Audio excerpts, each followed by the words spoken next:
Hello and welcome to the AndyPlex. This is episode 11. This little shining podcast of mine, I'm gonna let it shine. And I'm your host, Andy Maiorano. Wow, episode 11 here in quarantine. What a year 2020 has proven to be.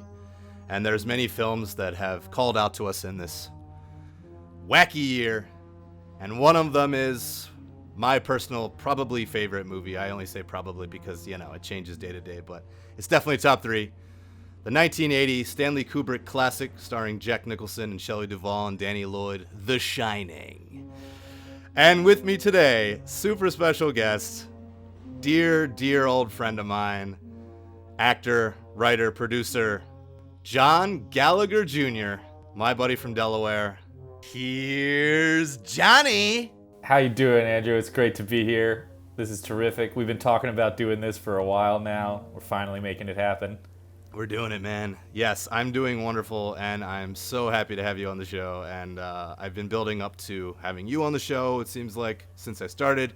And also covering this film, which, in terms of deep dives and rabbit holes and spiraling, this is the mother lode, baby. It truly is. I'm a little intimidated by the task at hand. I don't know if I'm up for it. I know, I was nervous too, and that's why I think I was like, I need to bring in the big guns on this one, baby, because you have gotten me more into this movie than I already was. I've been a fan of this movie for a long time. It's obviously a staggering, towering classic. Mm-hmm. In film cinema, in cinema history period, but also, top 10 lists of horror. But my journey into this film has gotten a lot deeper because of you, sir. And it's true. So we have of course. Oh, you're very welcome. That's my goal in life. We have an organic connection when it comes to this film. It seems like it's been with us. I mean, I've known you since, I'm 36 now. I met you when I was 17, 18, or 17, I think. So same here. I'm 36 as well. I think I got about 6 months on you. I was born in January. You were born in June. June, yeah. So, truly wild. Almost 20 years. My goodness. Let's see. Wow. I have to go take a walk and think about this. Yeah. Let me get my calculator out here. Okay, podcast is canceled. We're gonna have to delay this again. Yeah. Where's my astrolabe? Where's my my sextant? My slide rule? I got to do some math. Yeah. 18. Abacus. That's the word. 18, 19 years, man. Wild. Wow. And I feel like we've been dissecting and ruminating and talking, obsessing over this film for just about that long. I know. Yeah, for sure. Yeah, I mean, you and I have always loved it. And then I remember you came out to Los Angeles. I was living out here. You reside in New York. Mm-hmm. And then you came out to work on a show. Was it the Newsroom? I was doing the Newsroom. Yeah, I spent about three like the half of a year for 3 seasons out in LA doing the Newsroom, seasons 1 through 3. So cool. We had some good times. I'm gonna have to grill you about that a little bit on the show. Absolutely. Today. Yeah, and you were like, hey, they're premiering this documentary, Room 237. It's all about the symbolism and picking apart The Shining. And I was like, oh, I hadn't even heard of it, and then B, I was like, oh my God, well, we gotta go. And it was literally, was it the actual premiere? I think it might have been the premiere. I don't even remember. I think maybe I can't remember if I bought tickets independently or if I somehow ended up getting invited, but we got there and we were like, oh, this is a full-on screening, and the filmmakers were there, and they did a Q&A. Yeah, the whole nine, and that was really, so my podcast is all about, deep dives into a film, and I feel like that kind of got me going. I mean, just analyzing the movie, the symbolism in it, and so I always knew that this was going to be the cream of the crop of Easter egg symbolism movies. And of course, watching Room 237, just getting my mind blown. They're like, do you know, there's a shot where there's no cord on the TV and all these things in the background. And here I am, like, I've seen the movie. I've seen it a lot. And I don't remember any of that. I didn't catch any of that. The most famous one kind of being that they obsess over that, how there's that shot where it's just 2 bits of coverage on Jack Nicholson, coverage on Shelley Duvall, and how when it cuts back, the chair and the table disappears for like one, section of the coverage, and then it comes back, and everyone's like, how would a filmmaker as obsessive as Stanley Kubrick not notice the inconsistency? The chair was gone. That certainly gets the wheel spinning. Yes, for sure. And we will talk a lot about Room 237 and The Shining. I kind of first want to dive into your journey as a artiste and personality. So I met you. I think I met you. You were playing music at my church, First Unitarian Church, and I was like blown away by you and your gang of musicians. And I was like, man, these guys are so super talented. You're like switching instruments, guitar, piano. You guys were doing it all, and I was so like blown away. And I think I met you for like a split second, but then I went to Mount Pleasant High School in Wilmington, Delaware, and I guess you went to Brandywine, right? Which is a sister school in the district, and we needed more people for the big musical, which was West Side Story, my senior year. That's right. Yeah, and I guess you were friends with some of the people in the school, and you knew the art director, Mrs. Pynchon, right? Yeah, absolutely. And yeah, we both got cast as Jets in the West Side Story.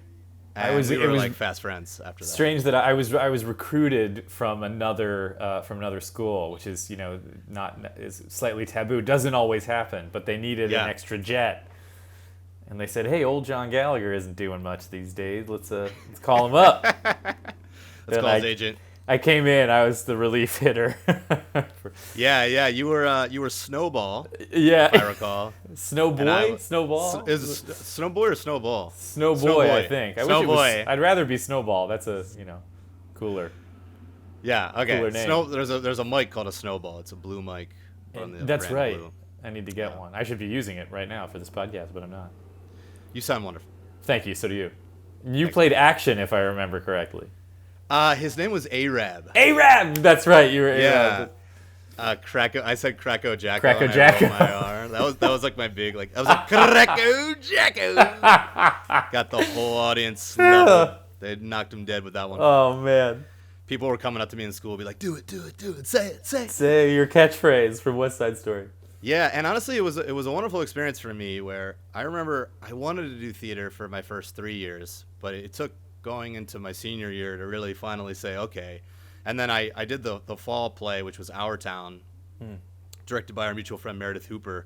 Oh yeah. And then I remember being like, no, I don't want to do the musical. Like, I'm not really big on. Kind of thought musicals were I was just like, I didn't get it at that point in my life. And I got to say, it was my dad who ran a travel agency for years and would take coach tours up to New York, where you now reside, and see Broadway shows. And I got to see the producers on Broadway with Nathan Lane and Matthew Broderick. Thrilling. During its main run, and I was just knocked off my rocker. I was like, musicals are awesome, my God. And then, of course, I don't think I would have been able to get out of it anyway. I was already in the system, and everyone's like, well, you got to audition for West Side in the spring, And we had an amazing choreographer, Sonny Leo. Oh man, Sonny was amazing. Yeah, he was amazing, and we really workshopped, and we practiced so much, we rehearsed so much. I remember we kind of grumbled about it sometimes. Oh yeah, how much we were like, it was a real deal. It was no joke, Yeah. I think you get the idea sometimes that a high school musical is like, oh, it's not taken seriously, or it's you don't put your whole efforts into it, but. They took it very seriously, and in turn, all the kids had no choice but to take it seriously as well. And it was I remember just thinking it was such an achievement for sure to pull it off. It's obviously an ambitious show, and Sonny was like, "We're not going to cut any corners. We're going to do as much of the original choreography as we can get these teenagers to learn." Yeah, and Sonny was also a Broadway alum.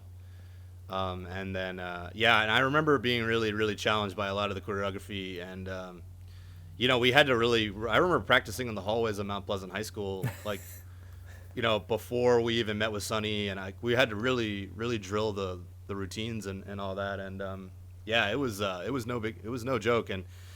And the auditorium at Mount is massive. It's like, I think the biggest one in the district. Of the Brandywine School District, and we packed that place out 4 nights in a row. But I remember you didn't I had to drop out. Yeah, you had to drop out, but only because you had to go do a movie with Katie Holmes in New York. It's true. I got cast.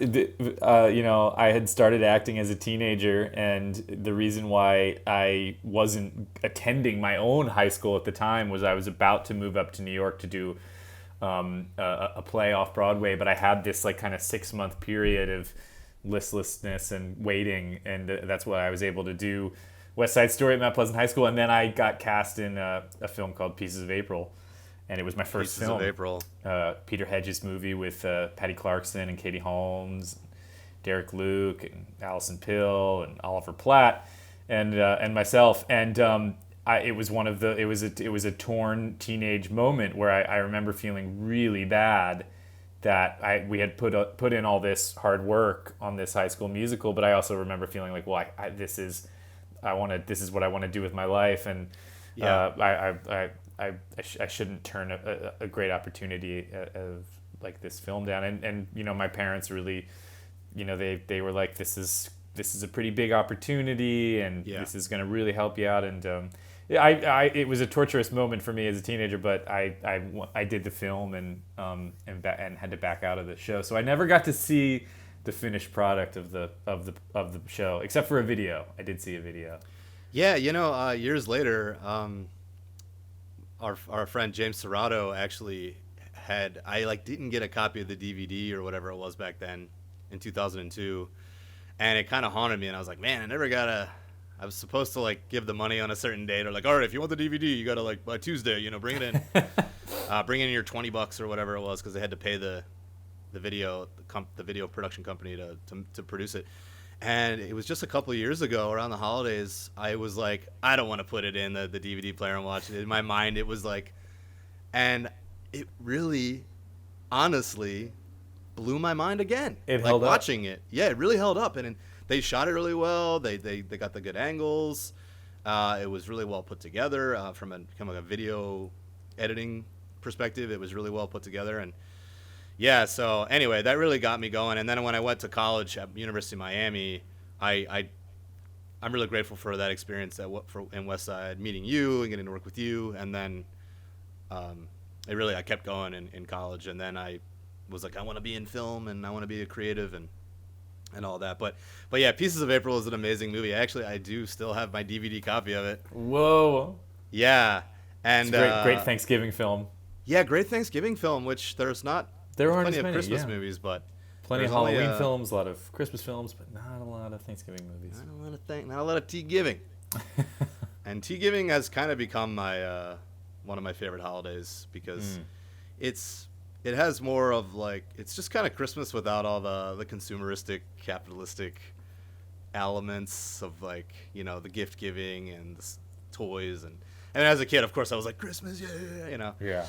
But anyway, you guys did a really, really beautiful thing, and I'm grateful that you made the choice you did, because it absolutely, definitely kicked off the career that I'm so lucky to have. And it was my first experience working on a real professional film set, and I'm still in touch with people that I worked with on that film, some 20 years later, which I'm really, really lucky to have had it. And then that was soon after that I moved up to New York, and have been there ever since. Yeah, for sure. I know your journey is incredible. Actor, you're also a musician. Your parents are musicians, so that probably had a little hand in it, I'm sure. Absolutely, they're the whole reason why I got into art in the first place. Was they showed us films and took us to concerts and took us to theater, me and my sisters, and encouraged creativity and kind of propped us up. And they are such creative people and artists in their own right, so they let that be something that we could aspire to. And so they're the whole reason why I'm obsessed with film, obsessed with literature, plays, and music and all of that. So they really started me on that path. Yeah, that's so cool. And your parents are awesome, and so are yours. Oh, thank you. Yeah. They definitely inspired me to. Yeah, man, and that's such a big hand in it. And as I've met a lot of more people down the road, I realize how kind of more rare that is to have such a tight relationship with your parents and kind of Absolutely, yeah. Follow not in their footsteps, but like be inspired by what they were doing and Totally. pick up that element. And was there like one moment or one movie that was shown to you, or one play that you were taken to, or one concert that you went to that you were like, I have to pursue this now? Eureka moment. Was there a eureka moment, or was it more just kind of just being in that world? And I think of it as kind of more of a slow drip of just really getting, and what child doesn't get kind of hypnotized by film, especially growing up in the, late 80s, early 90s when there wasn't the internet and it was really just this one machine, this VHS machine that held all the magic and all the power, and you could put this cassette, this tape in there and watch, Star Wars A New Hope or Ghostbusters or Raiders of the Lost Ark and, Tim Burton's Batman. That was a pretty massive one. I still remember seeing Tim Burton's Batman in the movie theater. Wow. So I would have been about 4 years old.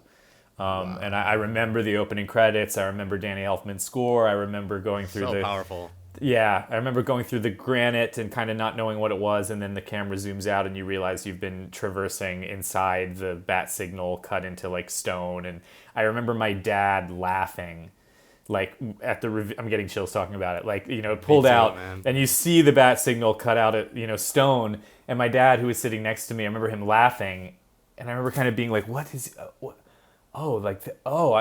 This is kind of funny. Like, you laugh when something inspires you, or it's not a particularly humorous moment, but just the kind of the clever idea of having that opening credit sequence done the way it did. And I was like, oh, this is amazing. Like, I think of that moment when I think about what makes going to see a movie so magical.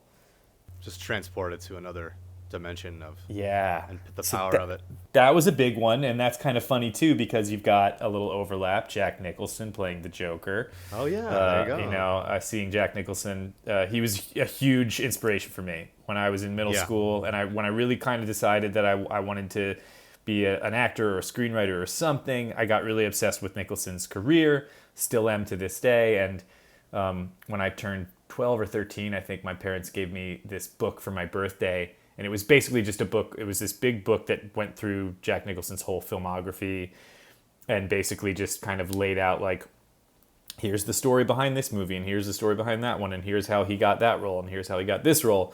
And that was, like, the first time that I really, like, remember looking at a career and kind of wrapping my head around the idea of a filmography or a career, thinking of an actor as a real human being and not just an illusion on screen. Because when you're a kid, you don't realize that it's real. Right. You just think it's Indiana Jones and Luke Skywalker and Han Solo, and then you start to realize, like, wait a minute, Han Solo is Indiana Jones. How's that possible? Oh, it's Harrison Ford. Well, who's Harrison Ford? Oh, and that, spirals from there. Totally. Wow, that's great. Yeah, I mean, I definitely remember some of my family had the VHS of Batman, and we'd get together again for Thanksgiving, actually, and my one cousin had it, and I remember the black VHS with the bat symbol on it, with the folded yellow the bat symbol, and I was just like, ugh. And the power of that film, and Burton is still one of my favorites, and and Jack Nicholson as the Joker, and it was, I remember my father having to be like, it's not real, because when he stabs the guy in the neck with the pen with the with the poison, I was like, oh my god. No. And then he shakes the guy's hand and like electrocutes him. He's like, and it's like the skull face steaming out. That's a great scene. And I remember now it's like, that's hilarious, and that's like part of his gags and stuff. I mean, it's still dark, but it's dark. It's definitely scary when you're but as a kid you're like, oh my god, it's all exactly. God, is that real? I had to have my dad be like, it's not real. It's only a movie. It's only a movie. It's only a movie. That's the trailer for Last House on the Left, right? Last House on the Left. Yeah. Oh my gosh, what a...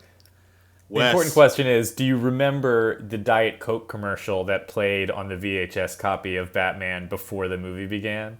I vaguely do, but remind me. I don't remember the specifics. There's like all I remember is that Michael Goff, if I'm saying his name correctly, Albert, who played Albert, or Alfred rather. Alfred.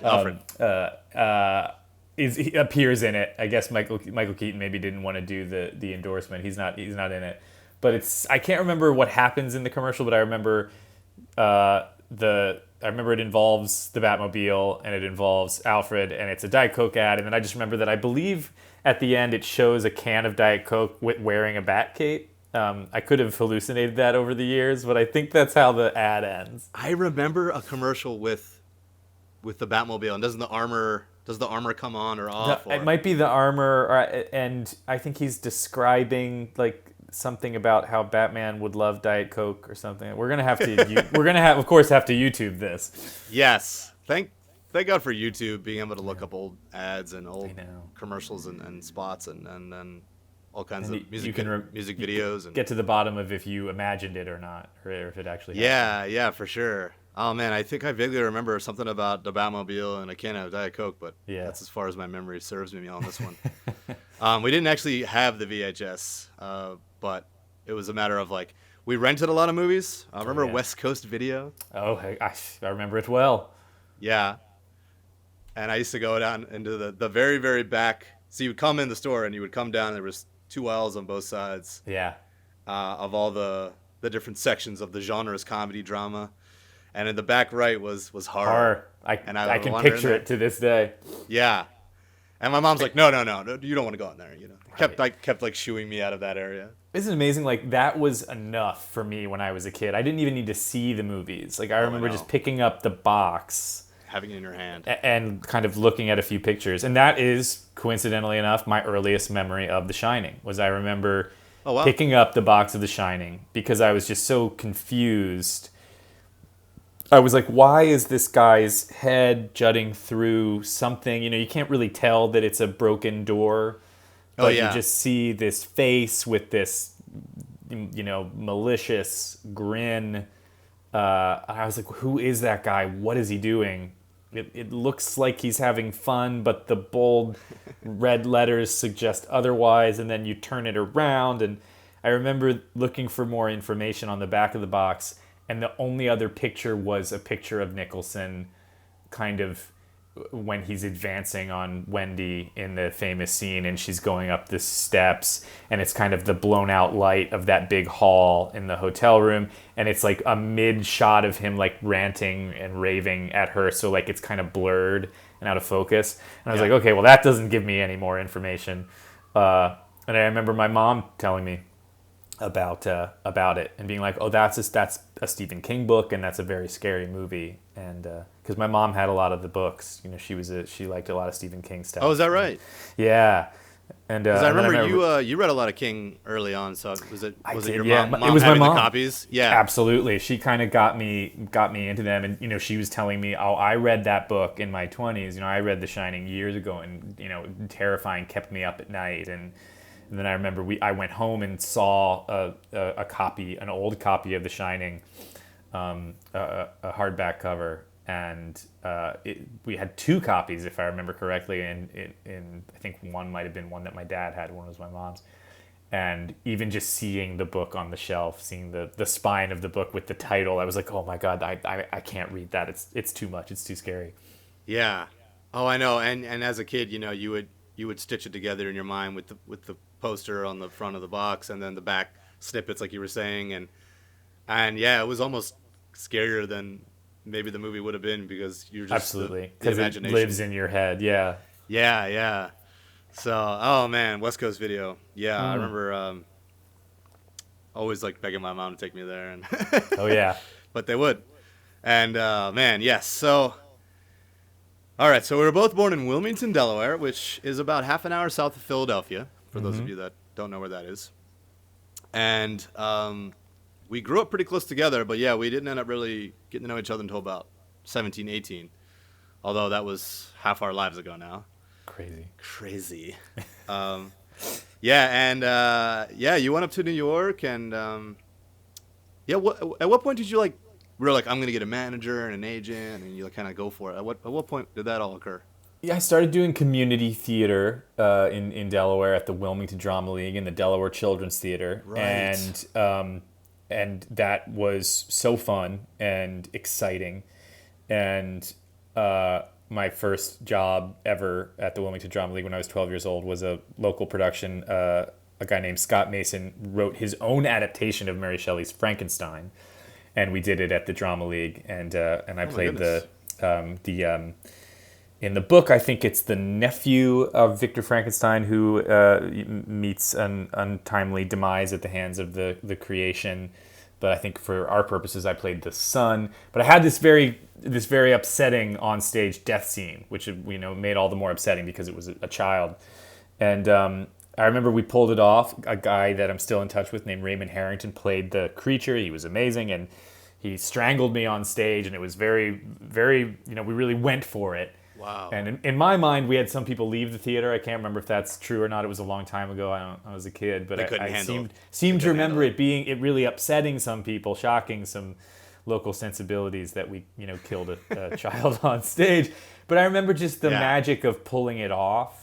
And people being like, that was so brutal, that was so impressive, that really got to me. And that was an early lesson of the power of art and the power of film and theater and how it can rattle people and kind of shake their imaginations and their sensibilities. And being on the inside of it, seeing how it's them done, experiencing it.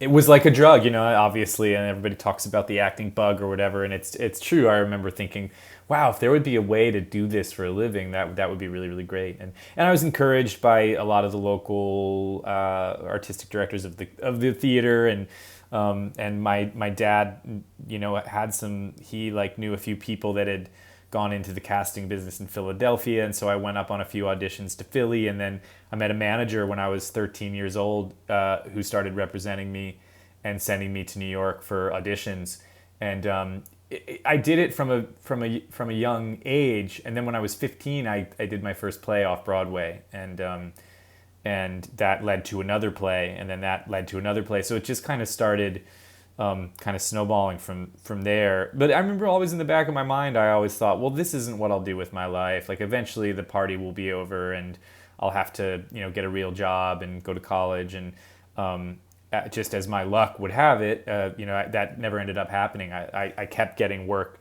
in theater in New York until I was 18. And when I finally moved up to New York, that really kind of solidified it. That's when I met my agent, who I still work with.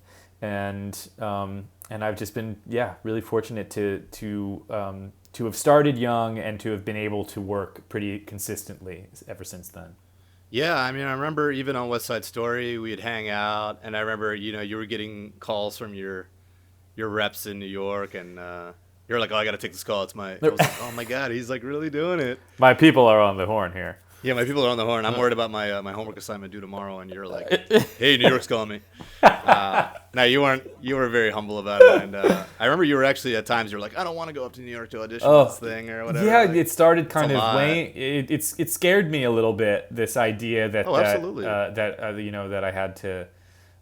There was, of course, every teenager kind of at a certain point wants to rebel against what seems like their job or the authorities, the authority, and I remember feeling torn between being like, well, do I want to? I remember it was a bit of a turning point of feeling like, wow, do I really want to roll the dice on a career, or do I want to just stay home and find something else to do? And ultimately, I rolled the dice, and it really did pay off. Yeah. Well, I'm grateful that you did, and thank you, Andrew. I've loved watching you over the years. You're an inspiring figure. Oh man, so are you. Thank you, brother. Me. Hell yeah, man. That's the reason I like doing this show, is reaching out to people, hearing their journeys, hearing their stories, and we're riders on this storm, and it is such a wacky, strange, sometimes we curse the nature of this world we've chosen, but ultimately I like that you said that the party, the party's going to keep going, and like, hey, let's just keep, and you're still that kid to a degree, right? Absolutely, just doing it. Trying to remember, that's what I always try to come back to on a film set. If I'm having a bad day, or if I'm in a negative headspace, or if I'm not loving the way the job's going, I really try to close my eyes, almost like Danny Torrance in The Shining, and yes. Kind of remind myself of, try to be like, just think of what 13, 12-year-old Johnny would be thinking about, having a life as as an actor and a career and being on a film set, trying to stay grounded and have gratitude for it, even if I'm, being a grouch on any particular day. And that's really helped me. It's absolutely saved my life on a few film sets where I've been frustrated or stressed. And I just try thinking remember when you were a kid, this was everything to you. And, remember that. Yes. Right. I think that's key to anything in life. You're like, I'm lucky to be here. I'm grateful. You kind of have to remind yourself. Sometimes, when you get into, anything, once you're doing it. I think there's an element of grind to any profession or occupation. So, but yeah, I like that. Yes, your credits they go on for days. Credits for you're days. Recently just again, returning to HBO for Westworld Season 3. Yeah. I got to hang out with you when you were out here a couple times for that. That's right. How was coming back to HBO? How was that feeling? I love it. I've worked for HBO 4 times now on several different properties. I did a show called The Newsroom, and I did a miniseries with HBO called Olive Kittredge, and I appeared on an HBO show called High Maintenance. I did Westworld, and actually I guess it's 5 times now with HBO because I also did an episode of HBO Max's new series, Love Life, available streaming now, starring Anna Kendrick. So I adore HBO. I think they just, obviously they wrote the book on kind of modern prestige television as we know it, and still years later in such a competitive world of streaming and online production, they still, just are churning out such fantastic work and such diverse work, which is so exciting to see. So I will work for HBO any day. I think they have such impeccable taste as a company and do such great stuff.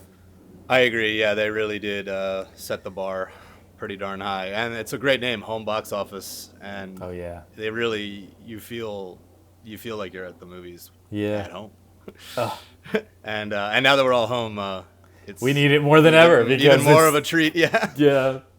To the bring only the movie movies theater to us. you can go to, unless you're going to they're doing the drive-in thing now, which I see online, which is exciting. Like independent movies are getting premieres at drive-ins, and they're bringing back drive-in movie theaters and kind of doing pop-up drive-in theaters, and that's thrilling. That's so cool to see. I know there's some going on here in LA. I know they're playing like Hook and E.T. and I still have yet to attend a drive-in theater. Really?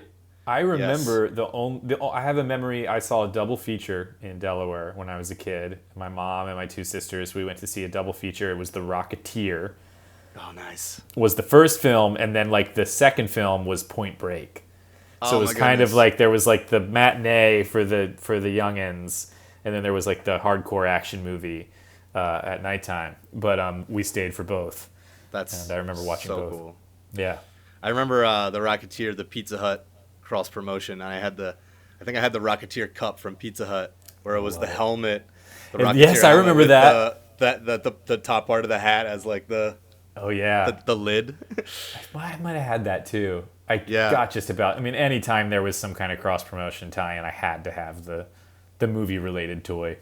Yeah, it was. That was the best as a kid for sure. Oh yeah. And then my parents loved it too because we were like, "Oh, we're keeping this," and we would literally like keep the cup, and it was like in rotation, for cups and plates and whatnot.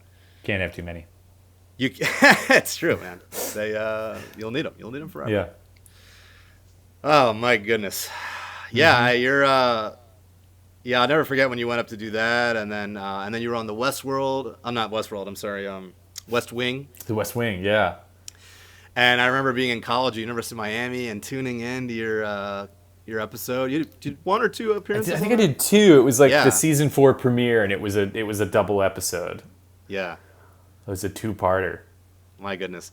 Yeah. When you made it on the set of Pieces of April, Did you get starstruck? Were you kind of pitching yourself, or were you just trying to like, I'm just gonna do my job, I'm just gonna do my part? Definitely. Yeah. I still get starstruck. Yeah. Even now, I still feel like that kid and that fan first. I like walk onto a film set and I still kind of feel undeserving and unworthy and like an outsider. And like, oh, these are the pros and I'm just kind of an intruder. I still struggle with kind of accepting that I belong there or that I've earned a place at the table. I still kind of wrestle with feeling like I'm watching it from afar. But absolutely, I had grown up watching Oliver Platt in films, and suddenly he was playing my dad. And at the time, Katie Holmes was had become a massive star at that time, the early 2000s. Yeah, kind of fresh Dawson's off of Creek Dawson's Creek, yeah. and was about to do the I think a year or two later did the Chris Nolan did Batman Begins, and right.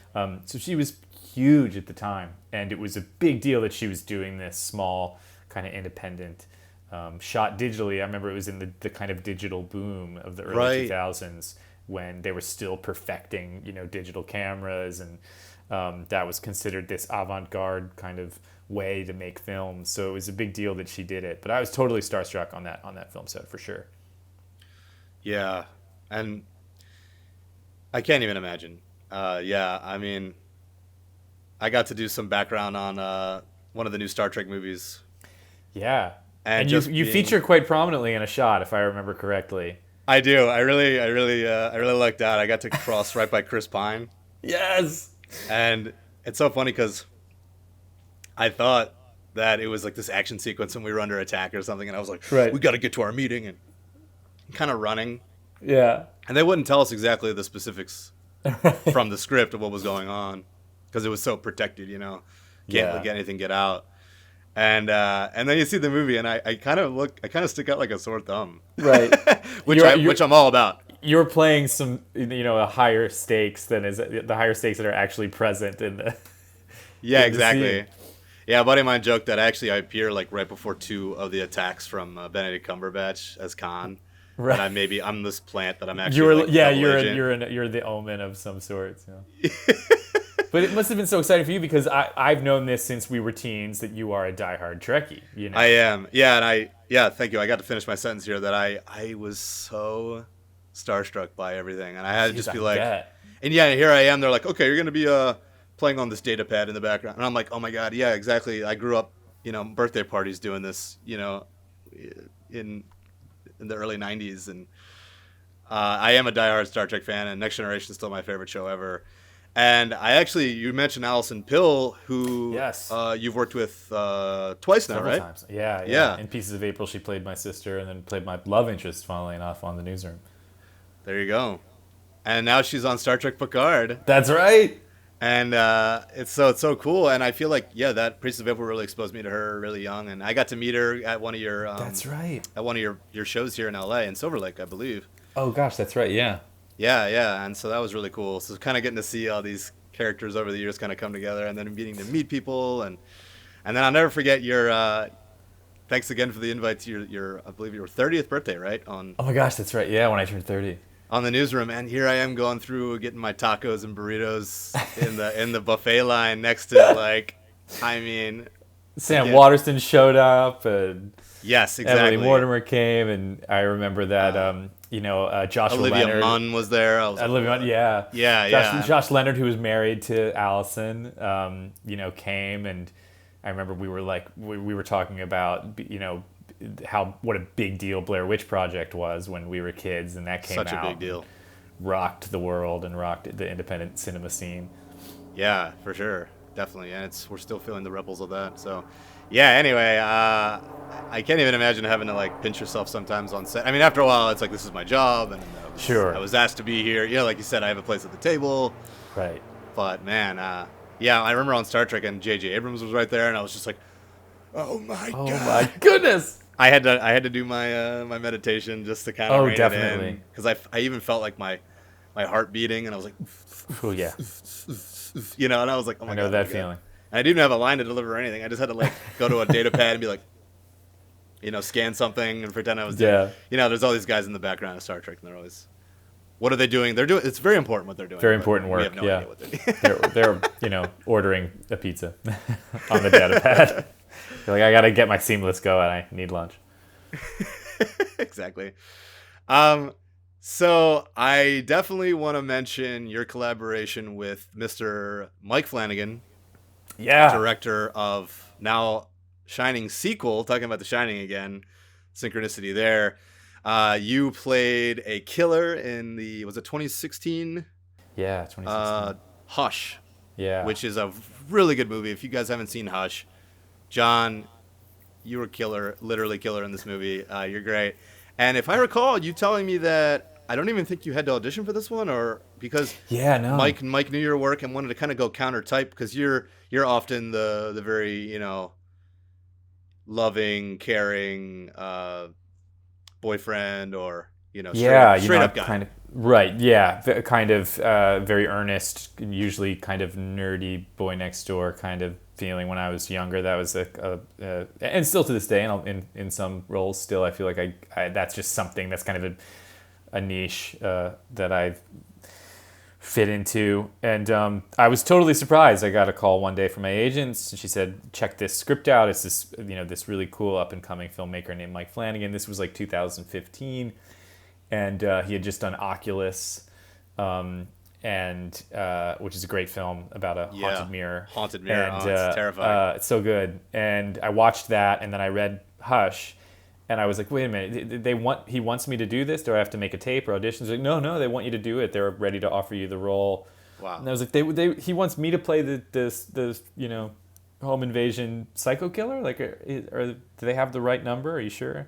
And and I talked to Mike. John Gallagher Jr.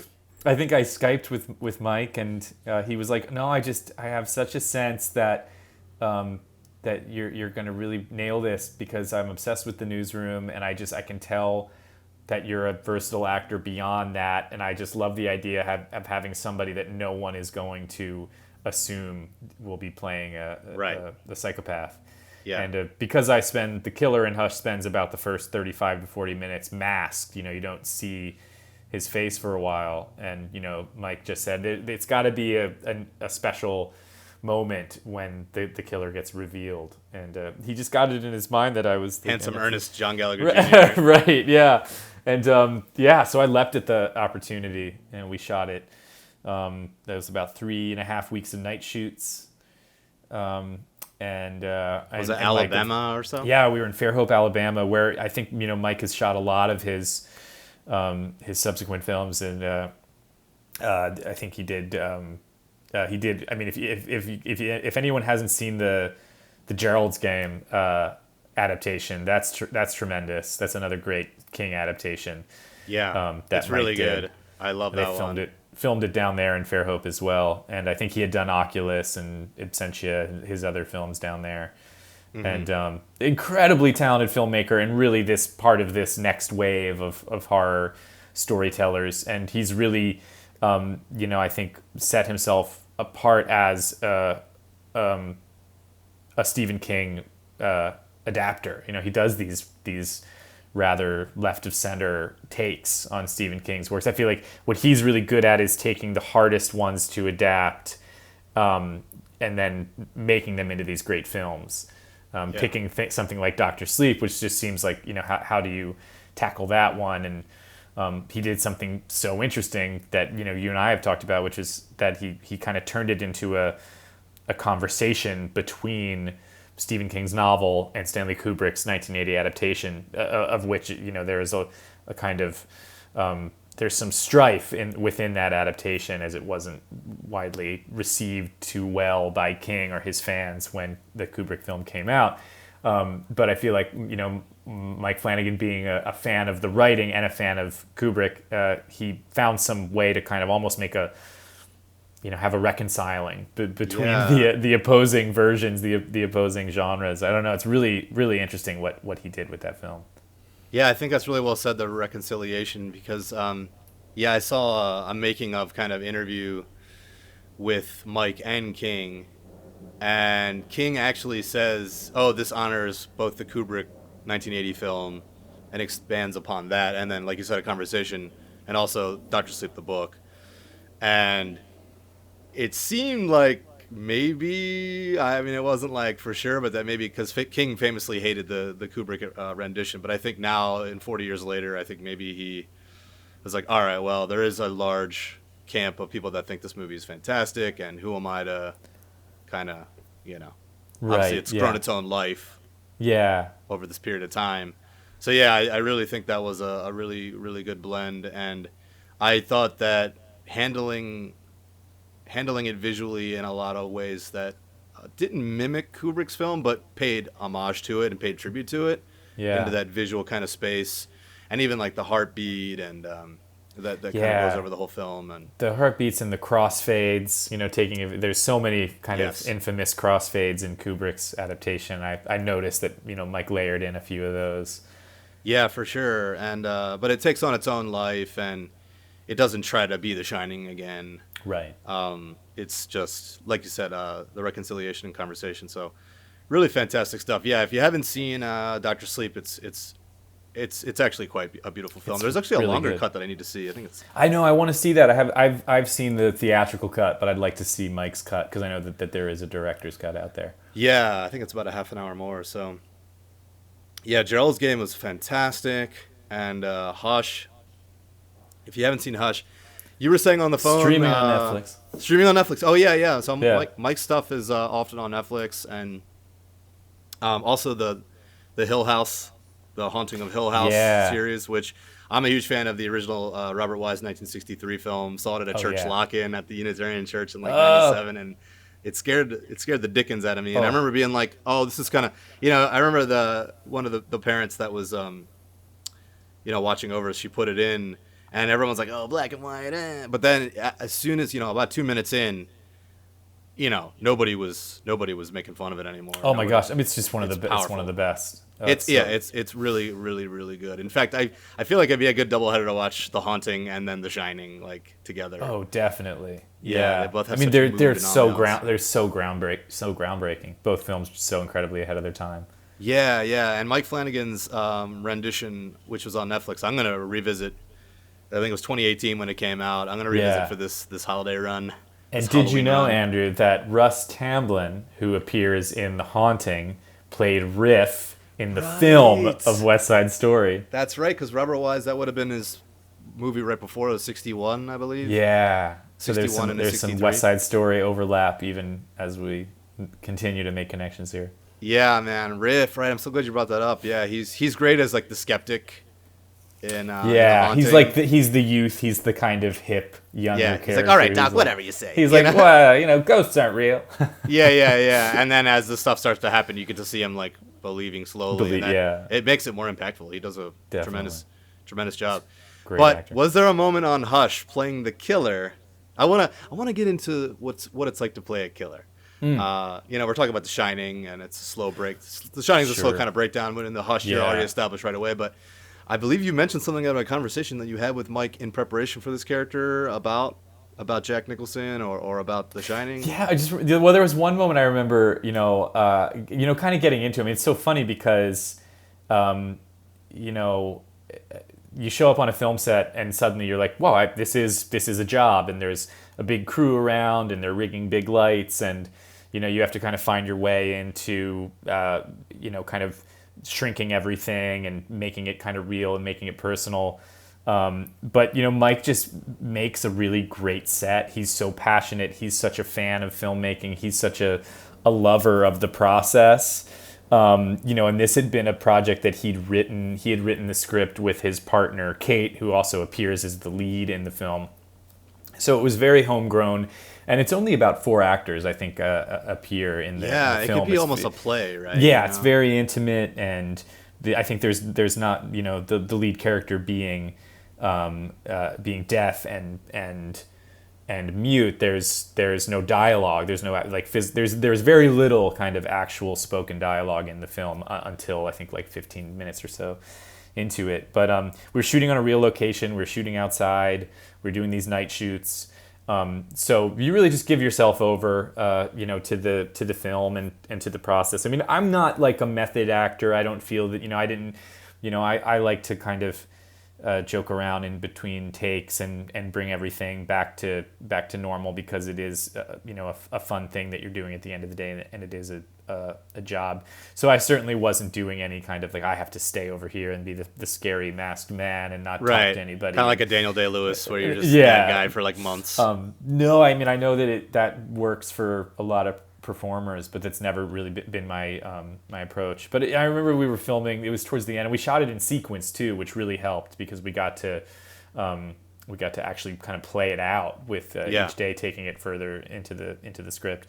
And towards the end, my character has one last final stand, trying to break into this home and get this woman, and she stabs me with a knife in the leg, and I've been hit with a arrow from a crossbow and been knocked around and knocked pretty silly.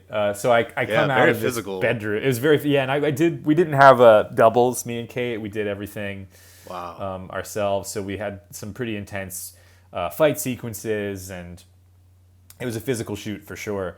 But I have to come out of this bedroom, and I'm kind of stalking her, and it's this kind of last showdown between our characters. And I remember limping out of this bedroom, limping into the kitchen, and it's this one final moment with Kate. And I remember Mike saying something to the effect of being like, "Oh, I loved how you limped out of the bedrooms, very Nicholson, very Jack Torrance," And I was like, I thought of that recently, realizing, now how he's contributed so much to the Shining legacy and to the King legacy. Yeah. I was like, oh, that's so funny that we had this little jokey moment on set about, me kind of channeling Jack Nicholson. Yeah. Playing the killer. Yeah. Yeah. You're so fantastic in the role. If you guys haven't seen Hush, you got to see Hush. Yeah. So the whole concept is, so Mike's wife, what's her name again? I'm so sorry. Yeah. Kate Siegel. Kate Siegel, yeah, she's fantastic. So she's deaf, and she is kind of in a cabin by herself. Yeah. She's a writer. She's a horror writer. She's a horror. There you go. She's a horror writer. Yeah, totally. And then she gets attacked by you. Random lunatic, masked lunatic, shows up on her doorstep. Yeah. Honestly, the scene that really struck me the most was there was one moment where you were like outside the house, and I believe a cop shows up. Yeah. And you're like, just like, hey man, what's up? Like you're just kind of like pretending like you're not involved in this horrible. Totally. It's a little bit of the, I remember Mike and I saying, oh, it's a little bit of the Hans Gruber, John McClane moment in the kind of second and a half act of Die Hard, where John McClane stumbles upon Hans Gruber, who pretends to be not the terrorist who has taken control of Nakatomi Plaza, but pretends to be one of the hostages. And thinks that he's tricking this, this savvy cop into believing it, but ultimately he kind of, he doesn't buy it. And so that's kind of what we went for, was the idea that somebody shows up on the doorstep. No, please don't kill me now. No, don't kill me. You're one of them. You're one of them. Oh man. Great. So that's kind of the moment that happens. That's so funny. I didn't make that parallel in my mind, but yeah, that's totally it. Yeah, that's kind of the moment where I try to pretend that I'm a private security officer who showed up to try and find out what was going on here. Yeah. Oh, it's so cool. So awesome. It was a fun one. That was a fun one to do. It was, I remember at the day that we wrapped, I just remember thanking everybody. That when they wrapped me out, and that's a wrap on John Gallagher Jr., and I was heading back to the hotel, and I remember just taking a moment to be like, hey, thank you so much, Mike and Kate, and thank you to the whole crew. Nobody has ever really let me stretch out so much on a film set and play somebody so inherently different from the kind of roles that I normally am asked to play. And it really meant so much to me to be given that. I think that's all, I think all any actor really wants is to be kind of unleashed and like that, and be given free rein to play a wide variety of characters and roles, because that is what makes it fun and keeps it interesting and challenging. And, I know. We were actually just talking about this on my last podcast. My guest, also actor Sarah Nicklin, and she's done so much indie horror, and she's so good at it, and I get why people want her, because she's such a talented, she really brings the fear and all that. But she's like, I've been starting to turn down horror roles because, it's like you're an actor. You wanna spread your wings. Do other things. Yeah. Yeah, so I'm really, yeah, I could see how, given the opportunity and not even having to read or anything, like he's just like, nope, you're in. I know. I couldn't believe. I was so, So blown cool. away by the trust he afforded me. I Yeah. was like, "Are you sure that I can do?" I even kind of was doubting myself, and he was like, "No, no, no. You're going to be great. I know it." I was like, "Wow, okay. I guess I'm going to have to take a leap of faith to meet your blind faith." Yeah. Because I wasn't so sure, but. That's great, man. That's great that he gave you the Oh, I'll always be so support. thankful. I'll never forget that. Really. Yeah, yeah. And then you could always, you have it on your resume, you have it on your reel. You're like, oh, was there any moment where you were playing the killer that you really felt it? Like you were like, I'm a killer, or I mean, not that you're a law-abiding citizen. You're a great guy. Right. You're a Yeah. stand-up guy. Well, the funny thing is that I remember I was in my trailer in Fairhope, Alabama, and I was like, "Oh man, I got to get into this. I'm gonna make a playlist. I'm gonna put like really dark, intense." And I was like, "Okay, let me get some Slayer on there, and let me get like maybe like Stan, the Stan song by Eminem. Let me get some dark, twisted songs." Yeah. And I was kind of listening to them, and I was like, "Well, this isn't really doing anything."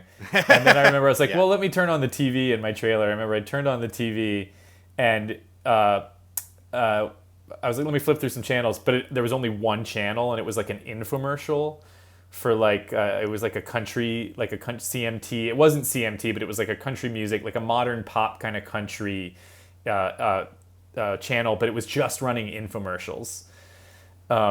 And I remember like watching a few minutes of that and being like, okay, now I feel deranged. I was like, that's ironic that I went looking for derangement in music and didn't find it. And then like watching some infomercials made me feel like I was losing my mind. Just off. And I was like, okay, I'm ready.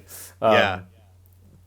But no, I mean to be honest with you, there's nervousness, like I even doing the kind of more physical stuff and pulling off some of the stunts and having to do the fights and the violence. There's always part of my brain that is, you have to kind of hide it because you don't want anyone to see it watching the scene. But there's always a part of me that's like, you're a little nervous. You're like, I got to make sure everybody is safe. I don't actually want anybody to get hurt on this, Including set. yourself. So, including myself, yeah, or any of the other Yeah. actors or any crew members or anything. So it's a strange kind of hybrid of kind of going for it, but keeping your wits about you, obviously. Projecting the cool, calm, badass killer, but inside Totally. you're like, I gotta hit my marks. I don't want to Right, hurt anybody. exactly. Are you okay? Yeah. Yeah. And for I'm sure. always, making the minute they yell cut, I'm kind of helping my victim up off the ground and make sure that they're all right. Yeah, for sure. Oh man. Well, anyway, you guys pulled it off so well. The film is fantastic. I'm a huge fan of it, and it was so cool to see you in that role. And I remember you texting me and be like, oh, I feel like because we used to like make little videos where we like a killer in the woods kind of thing. Oh, absolutely. And you're like, it's just like that. And It's like I'm finally getting to make I didn't make any genre films. I did a lot of kind of low key independent dramas, and then doing the newsroom. And I kind of did like I had kind of a slew of genre movies come out in circa 2016, 2017, where all of a sudden I started getting cast in kind of more sci-fi and horror movies, and it was totally, thrilling for a film buff to finally get to walk around inside one of those sets. Yeah, for sure. Oh, I totally like leapt ahead of a lot of so you really, you cut your teeth. The first thing was, Pieces of April in New York, but then you were doing a lot of Broadway and a little off Broadway and then Broadway. Oh yeah. And then big musicals. You won a Tony Award for Spring Awakening. Mm-hmm. And that whole character was so tortured and dark, yet you brought such life to it and such a positivity to it. As what was your character's name? Hans? Moritz. Yeah, Moritz Stiefel. Yeah. Yeah. Do you find that you have to kind of make a big switch with theater and film, that you kind of, or is there like a little switch, the lever that you hit, or do you find that a lot of the process, when you prepare for a stage, do you find a lot of that work that you do translates to film as well? Sure. I mean, so much of it is just kind of plugging yourself into the process of the way it kind of works. Doing theater, you rehearse for like a month and a half before you ever get up in front of an audience. And a film is much more, you get kind of thrown into it. You have to kind of show up with a little bit more homework done, a little bit more ready to go. There's more time in theater to kind of find it with everybody.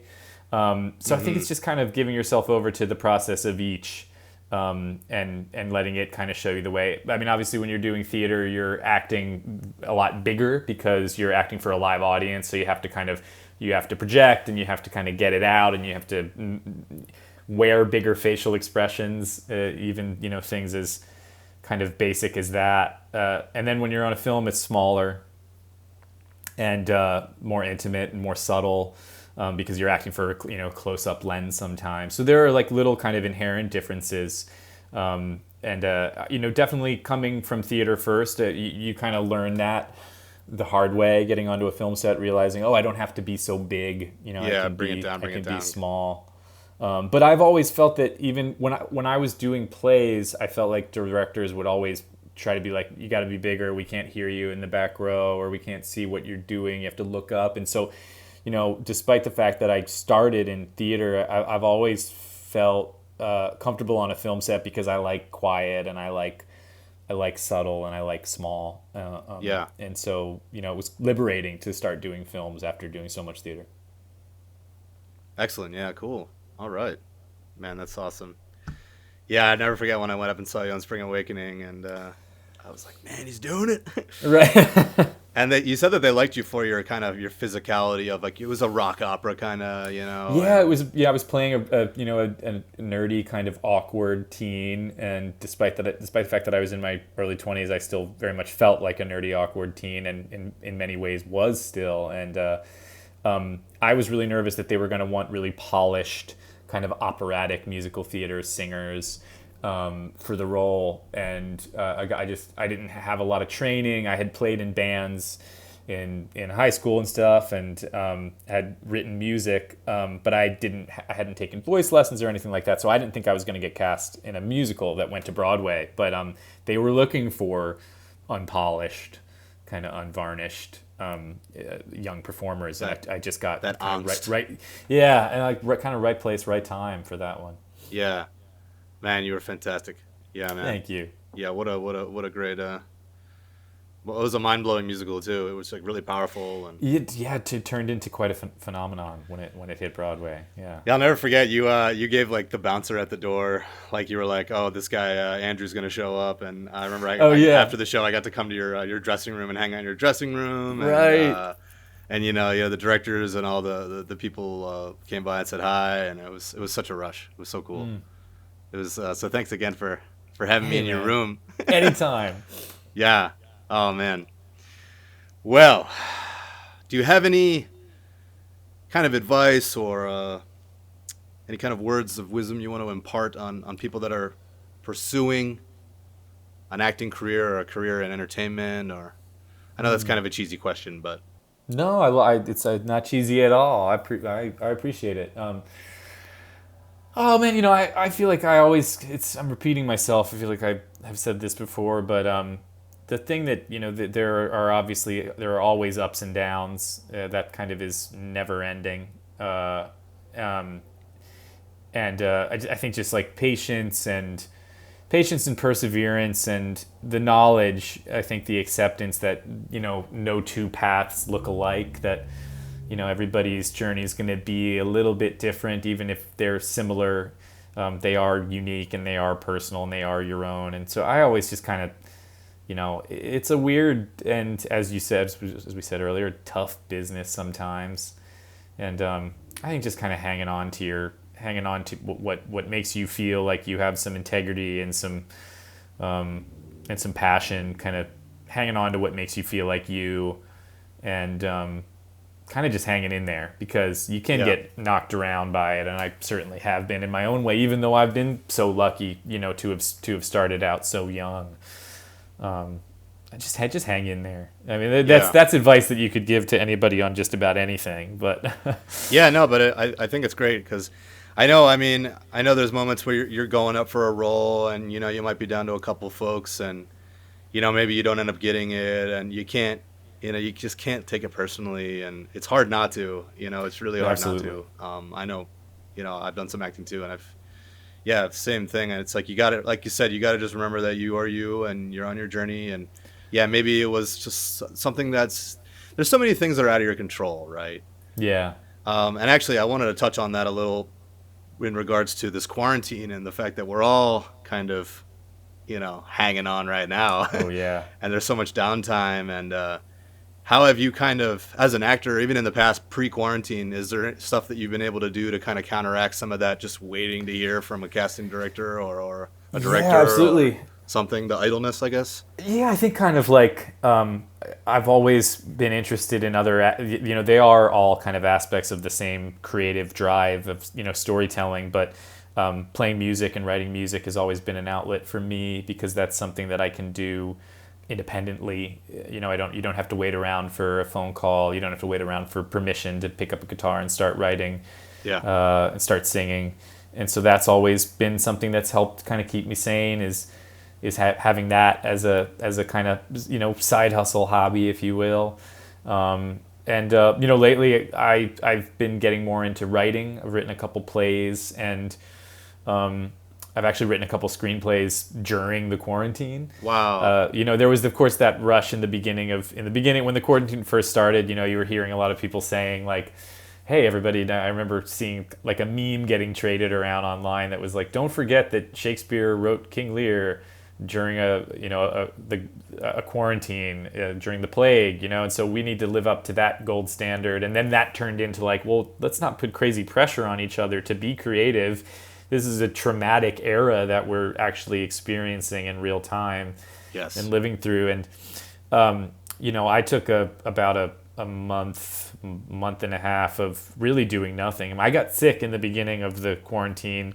I still can't say for sure if I had the coronavirus, but I got really ill for like 2.5 weeks, and the symptoms were quite similar to everything that I've read about the coronavirus. But I was so nervous to leave my apartment even after I got better that I didn't go seek the antibody test.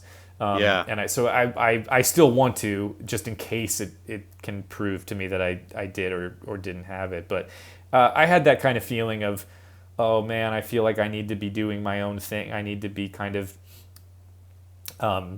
building something at home or working on something creative. But I also just kind of felt like, no, let's just go easy on each other, go easy on ourselves. So I started watching a lot of movies. My girlfriend and I started watching a ton of movies. We'd watch like a movie every night, and that kind of became a solace for us. That was something that helped us for a little while. And then I think through being obsessed with watching movies, and we kind of would focus on different directors, that started getting me a little bit more inspired to get back into writing. And so I finally, in late April, early May, I sat down and started working on some screenplays and actually knocked a couple out. And so it's been up and down, just like anything. I've had creative, productive moments during the quarantine, and I've had quite the opposite. I've had days that have gone by where I've done nothing. So it's that ebb and flow, I think, of allowing yourself to do nothing, allowing yourself to be scared, allowing yourself to get sad, and then also allowing yourself to have productive moments or creative bursts. But just kind of trying to accept them in equal measure has been helpful for me. That's fantastic. Yeah, I mean, I remember reaching out to you, and you were saying that you are fairly certain that you got COVID, and your girlfriend Libby, whom you met on American Idiot, correct? Yeah, we did American Idiot together, the Green Day musical. The Green Day musical on Broadway. Yeah, that's amazing. And yeah, you were the lead in that, and then you guys did a documentary, right, about the retrospective. There's a documentary called Broadway Idiot that's kind of chronicles the making of we turned Green Day's record American Idiot into a stage show, into a Broadway musical. And so cool. That's available. I think that's that's streaming somewhere. But yeah, we both got ill, and in the beginning, me more so than her a little bit. This was like the week after the lockdown started in New York. And you guys were at the time, fortunately not anymore, the epicenter of it all. Absolutely, it was really it was pretty terrifying here. Can't even from imagine, like man. March to early May was a very scary time here in New York. I mean, it was a mixture of dead silence outside with kind of staccato bursts of sirens and ambulances going by, and it was that way for more than a month. And we live not too far from a hospital that got really overrun in Brooklyn, and that was also really just so heartbreaking because I was watching it on the news and watching it online, knowing that it's happening a mere 5-minute walk from my front door. Yeah, it's just been really something. I feel like we're gonna all be. I feel like therapy bills are gonna skyrocket over the next few years because we're all living through such a terrifying, upsetting time. I know. It's been real, and now here in California, we've taken the lead. With case numbers. I know. I don't think we're as tightly, we're as tightly packed in like you guys in New York, but right. Yeah. So I'm not really feeling like we're in this crazy epicenter right now, but that's right. And I just talked to a friend of mine in Austin, in Austin, Texas, who similar thing. Their cases are really spiraling and getting out of control, but kind of on the individual level, you might not see it. You might not walk outside and feel like that's happening. Yeah. I mean, because we are still so isolated, I know. Yeah, I've been doing my part to quarantine and whatnot. Totally. Wear a mask and social distance, and I've never washed my hands more in my life. I know. My hands are raw from washing. Oh, man. So, to transition here. Yes. This film, Dun, 1980. Dun, dun,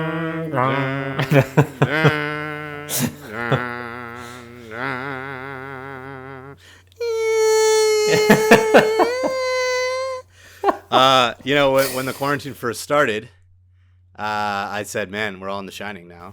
Right, yeah. We're somewhere in between 28 Days Later and The Shining. Yeah. And I know you actually are a big fan of 20 Days Later. I love that movie. Yeah. Actually, I watched it pretty early on during the lockdown. Did you? I revisited. Yeah. I did too. And you know what? I went at it alone because my first 2 episodes of the show, which I just started in the beginning of the year, my first 2 episodes were, come over to my place. We watch it on the big projector. We watch the film. And then all of a sudden, quarantine, lockdown, and Nobody I was like, what do I do? Yeah, and I hadn't quite figured out the Zoom setup yet for doing remote podcasts. And I was like, you know what? I'm just gonna go at it alone on one of them here. And I was like, man, I'm probably only gonna be able to talk for like 10 minutes. But I did 28 Days Later, and it was right in the beginning of it, and the emotions were so fresh and raw. Yeah. I ended up talking for about an hour and a half, and I'm pretty darn proud of that one, actually. I got to listen to that one. I want to hear that one. Yeah, check it out. Episode 3, 20 Days Later, ... still stuck in quarantine, which at the time felt like a long time, but now it's going on, over 120 days or something like that. Or 100, I think we're at 110 now or something. I don't even know. Right? My goodness. It's pretty high up there. But John Gallagher Jr., shall you and I revisit the 1980 horror classic from Stanley Kubrick, starring Jack Nicholson, Shelley Duvall, Danny Lloyd, Scatman Crothers. Shall we do it? Let's do it. Let's revisit. It's still daytime here in LA. It's probably getting still bright out there for you. Oh yeah, we're the sun's dipping a little bit. We got some cloud cover I can see out the window here in Brooklyn, New York, but we've still got a few more hours of daylight, thankfully. That window you got right there looks a lot like the window in Barry's office. In the beginning, yeah. It's pretty cool. You got the plants and everything there. Got the plants going, kind of blown out. Great scene. And I loved how there's that scene in an office in Dr. Sleep that's kind of modeled after. Yeah. You even had the eagle in the background, wasn't it? Yeah, that was a great touch. It really was a great touch. And I think there was even a painting behind Ewan that was a similar painting behind Jack, if I recall. I love it. Yeah, the attention to detail. The recreated sets in Dr. Sleep were magnificent. Getting to see the gold room again. And, the Colorado parts of lounge. That was great. The giant table that Jack writes at. Yeah. And the staircase and everything. Oh my God, so cool. All right, well, For you guys, it will just be a few moments. For John Gallagher Jr. and I, it will be the duration of the 1980 classic, The Shining. See you guys. See you guys soon. Here we go. I'm scared.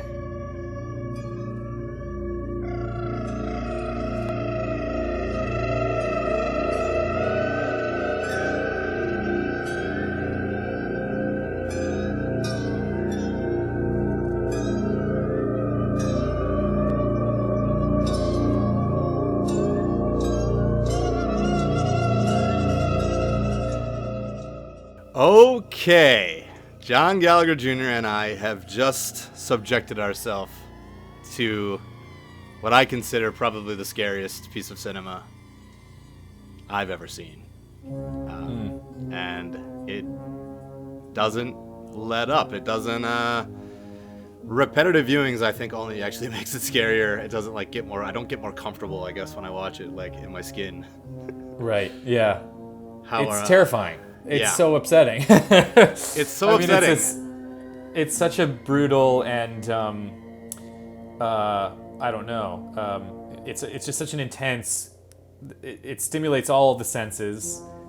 It's just such a visual trip to take still to this day. I mean, from the opening shot is just so stunning, and the cinematography.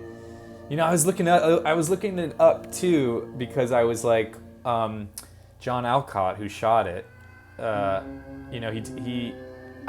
was looking at that at his camera work, thinking, well, this guy must have gone on to do just years and years and years and years of work. But he died rather young. He died in his 50s. Yeah, I know. He didn't make too many more films after The Shining, which is a tragedy to me because what an artist to make a movie that looks like that and to pull off and achieve some of that camera work. I know. Yes, all of the Steadicam stuff that is featured so beautifully and prominently. Yeah. So the story is that the Steadicam was actually, to come back to our kind of native. We didn't grow up in Philadelphia, but not too far away in Wilmington, but coming up the steps in Rocky in '76 was the first time they used that rig. And That's right. But this was the first movie to really implement it throughout altogether. Mm-hmm. And that is so groundbreaking, and I think that's part of the reason this movie doesn't seem like it just turned 40. It's now 40 years old. I think they shot it 78 into 79, and then it came out in 1980. But it has such a modern vibe that has been so inspirational and groundbreaking for so many films subsequent to this. So ahead of its time. Yeah, so ahead of its time, and I think it's part of the reason it doesn't. It's 40 now, which is kind of hard to believe. But let's see. He worked with Kubrick a few times. Yeah, he did Barry Lyndon and Clockwork Orange, if I'm not mistaken. Yes, you're right. He was a lighting cameraman on Clockwork Orange. He photographed Barry Lyndon, and then The Shining.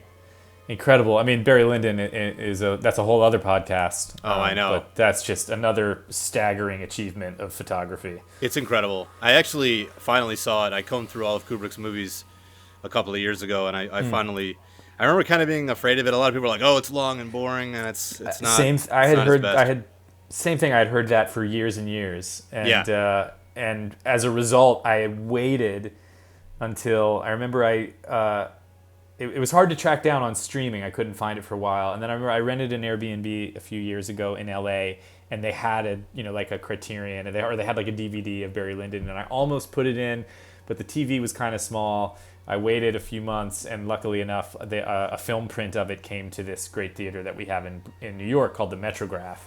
And this was 2 summers ago, summer of 2018. So I also had not seen Barry Lyndon until the last few years, and I just loved it.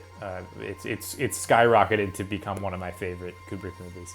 But it's such a impressive movie, and it, in my opinion, is anything but boring. It's so many twists and turns. To so me. epic. I was never bored, despite the length. And then of course it's worth mentioning that Leon Vitali, who appears as an actor, and is brilliant in Barry Lyndon. What a performance. Yeah.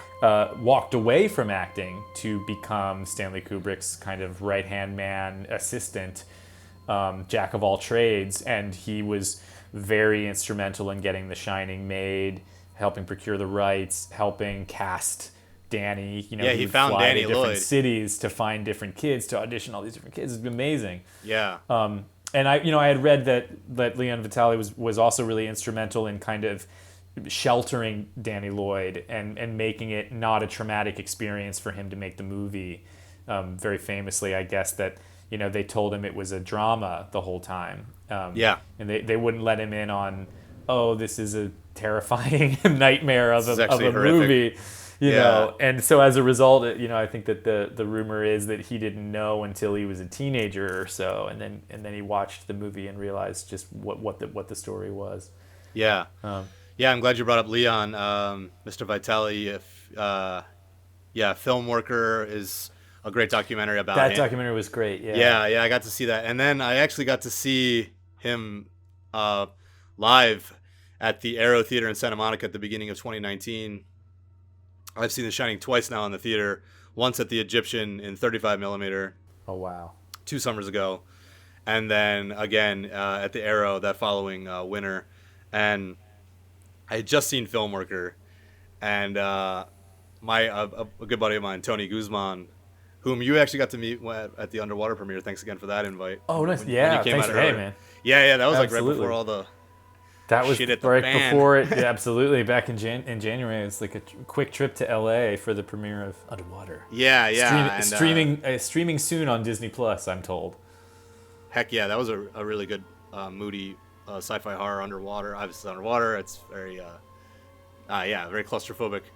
And and my buddy Tony Guzman was like, you got to go and you got to get him to sign your Shining poster. I have the Shining poster with like the yellow face on the letters. Yeah, and it's great. And I thought, man, I don't know. I'm not really big on like signatures and getting people to. And I've always like, I hate being that guy that's like, hey. Oh yeah, there have been so many times I've wanted to do that and I've shied away.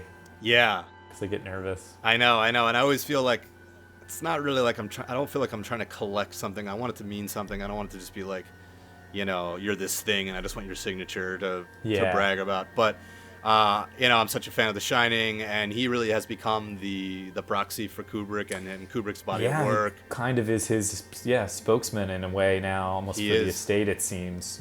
Yeah, and then getting over the transfers to 4K of all the films. Yeah. And overseeing all of that. And he's actually, when we were talking about Room 237, he's kind of the dismantler of the conspiracy theorists. He's kind of the like voice of reason who is like, hey, I hate to break it to you guys, but how the chair disappears from that one shot, we just screwed up. Yeah, it was and messed up. We didn't see it until dailies, and we're cutting it together, and we couldn't go back and use that set on that day. So it's just like an honest mistake, and I love that he's been really transparent about that, just being like, it was just Stanley was human, and we didn't get it perfect 100%. Yeah, and I remember, well, first off, I got him to sign it. I was like, oh, I'm going to have to wait till after, and then I'm going to have to stalk him, and this whole thing. And I was like, all right, well, we brought the poster in the little tube, and we get there, and he was just chilling, like, out in the lobby before the film even started, before The Shining was played. And I was like, I just walked right up to him, and I was like, hey, I just saw Film Worker, and thank you so much for everything, and I'm really just such a fan of you and Stanley. And he wrote, to Andy, love people, love film, Leon Vitali. Oh, how nice. I like teared up a little bit. And then he spoke before, and like he said, he was like, I saw the Room 237. None of that is right, yeah. But I think that's like fun and that's so good that Stanley's work is so powerful and so analyzed and so just iconic that I still think that a lot of that was intentional. I still fight for it. He's so meticulous. Yeah, so meticulous. There are not a lot. You could look at a frame. I feel like if you were familiar with Stanley Kubrick as a, stylistically, but you didn't know his movies, I feel like somebody could show you a shot, or be like, who's this? Who directed this? And you'd be like, oh, that's a Stanley Kubrick frame. Like there's just so many. Yeah, it's a painting. He has the way that he composed the visuals in the films was so meticulous and so ornate and so specific that it's so recognizable. Yeah, for sure. And it does it welcomes interpretation. There's so much mystery, even in films, even in his more straightforward films, that kind of just tell the story. There's still so much mystery. There's so many little decisions and kind of production design aspects that make you go, wait, what? Why is that there? And is that significant? And does that mean something? I feel like that's why people come back to a film like The Shining over and over and over again, to kind of get over analytical and wonder what it all means. I know, it really is the kind of Easter egg jackpot for people that are hunting for layers. And for sure. And I think, I've seen Room 237 almost 10 times now, actually. So the first time was with you, so thanks again for infecting me. Of course. And I just remember sitting there at what theater was it? The Sunset? Was it the Sunset 5 or? It was, which has now been renamed, right? Yeah, I forget what it's called now. It's called something. Yeah, it was because we had to drive out to West Hollywood. I remember. Yeah. We had to get out there to that theater. Yeah, but that was so magical, and getting to see the filmmakers there, and so many things. We talked to the guy afterwards. We found him on our way to our car or something. Yeah. Chatted. Oh, and somebody had recognized you from Short Term 12 that had just been, I guess, touring. Oh, that had just come out. Yeah. Yeah, and they were like, "Oh my God, you were in Short Term 12," and I was like, "Oh, this is so cool." It was just such a magical time, and there were so many things in Room 237 that, sure, maybe there is an accident. There's an accident, but if you look at so many of the things in the movie, I can't help but feel like, there's so many things visually that are there just to throw you off, right? Yeah, I think so. And the movie, it's a horror film, but it's unlike most horror films where it's pretty and it's always sunny, and it's like you said, the shots are well composed, and it's a painting, and he does horror in a way that's very atypical, where using the carpet to draw your eye in, and everything's perfectly framed, where you just feel like you're falling into the movie, and it's just something about it that pulls you, and the way we're floating around the overlook. And it's one of the most beautifully photographed films, if not the most beautifully photographed film I've ever seen. It's just exquisite. It's exquisite. Even just that opening shot. Obviously all the aerial shots are incredible, but even just that Steadicam, the Steadicam opener of Jack Nicholson walking into the lobby, and he goes up to reception, and then he walks in front of the camera, and it pans around and it follows him, and you see people going about their business in the lobby, and then him walking into the office and finding Ullman. Yeah. And that's all one kind of, that's like a oneer. I hadn't, watching it with a more kind of critical eye this time and trying to pay a little bit more attention, I was like, wow, I don't think that I'd ever noticed. It's not like an epic one shot. But I was like, wow, I don't think I remembered that the film began with this oneer that follows him. Yeah. And you get almost a minute, I think, before there's a cut. And I was like, oh, that's interesting. I didn't realize that was there. Yeah, for sure. And the movie's chock full of those where it just fluidly floats around, and you as the camera just are being pulled around into this hypnotic, and it's so gorgeous, yet it has this. And then also, with the music and everything, it has this dread of just the breakdown of sanity and the sickening. There's just from the jump, there's just a sickening foreboding, Sickening foreboding. I love that. That I think of. I was thinking last night when I was trying to think of the film and where it kind of fits in history, and I was like, I feel like it's the biggest. In the 70s, you had a few massive leaps forward for horror, and I think one of the biggest being, Friedkin's adaptation of The Exorcist. Absolutely. Which I kind of compare to The Shining. I put them on similar levels because they both have this sense. There's just this, like you said, this dread. Like it starts and you're like, oh my God, what is going to happen? Where are we going?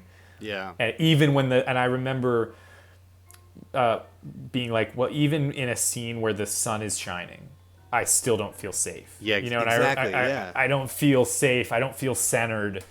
And even in the early scenes of The Exorcist that take place in DC, when they're just going about their business, everything's fine, you still just know that something is going to happen. You just feel it. It's just you feel that in The Shining too. That pins and needles, like edge of your, like you could just pulls you in. Feel that. Yeah, it's beautiful, yet it works as kind of a duality where it's stunning visually, yet truly nightmarishly. You can just feel the dread. And then after you've seen the film a few times, you can just know it's all gonna derail, you know.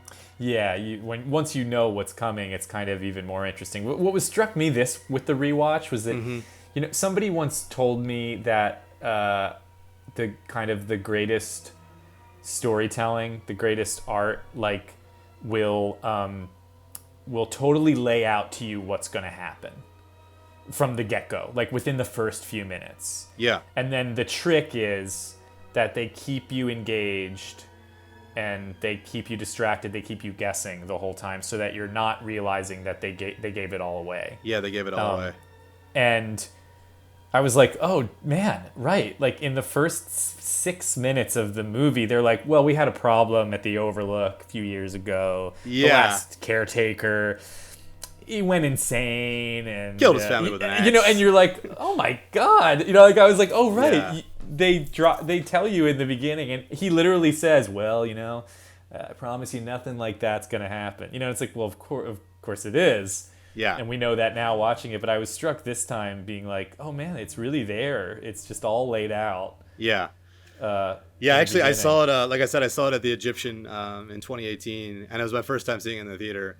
And packed auditorium. The Egyptian is like one of those like old palaces, you know? Oh, yeah. It's actually my favorite theater in LA, and they play so many old movies in 35, and it's such a treat. And I'll never forget watching it in the theater, and people were straight up laughing in the beginning of the movie. It's like, oh, what do you think your family's going to think of it? They'll love it. Like, there's almost like a tease that you know what it's coming. Yeah. And it's almost cocky, like. Right, like Nicholson is laying it on so thick. Right. Even when things are good technically in the beginning. Yeah. Like, there's this larger than life kind of sheen that he puts on that character. Some of that I think is just inherently him. Yeah, Nicholson. But it's funny, like, you know, talking about the mystery and kind of wondering, like, what are they going for there? Like, I was also struck this time how,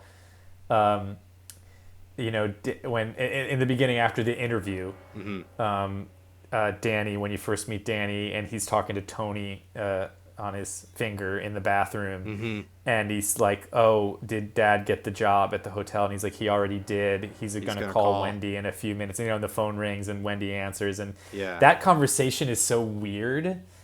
Like, she's like, hi, hon, I'm assuming that she's like, I'm assuming you got the job. And he's like, listen, yeah, you know, he's like, I'm not going to be home for, he says, right, that's like, what it is. I know, he's like mean to her. It's so weird, like, he's like, he doesn't even answer. Yeah, he says right.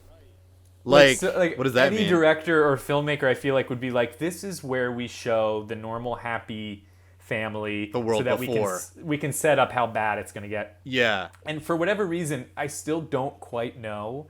Kubrick is like, no, we're not going to do that. We're not doing that. It's going to be weird, and it's going to be kind of hype. It's not going to be grounded in any kind of naturalism or realism in the beginning. It's all going to be a little off kilter. It's already whacked out. It's already whacked. Yeah. You know, which is fascinating and interesting and so jarring. You know, it's just so unnerving that it lends to that, like, well, I don't know what's going to happen, but I don't have a good feeling about it, you know? Yeah, and that's some of the criticism. I know you and I spoke on the phone, and you know, some of the criticism of the movie, of, like, you can already feel like maybe Jack's already unhinged. So maybe that would probably be like the only main criticism of this movie, you know? Right.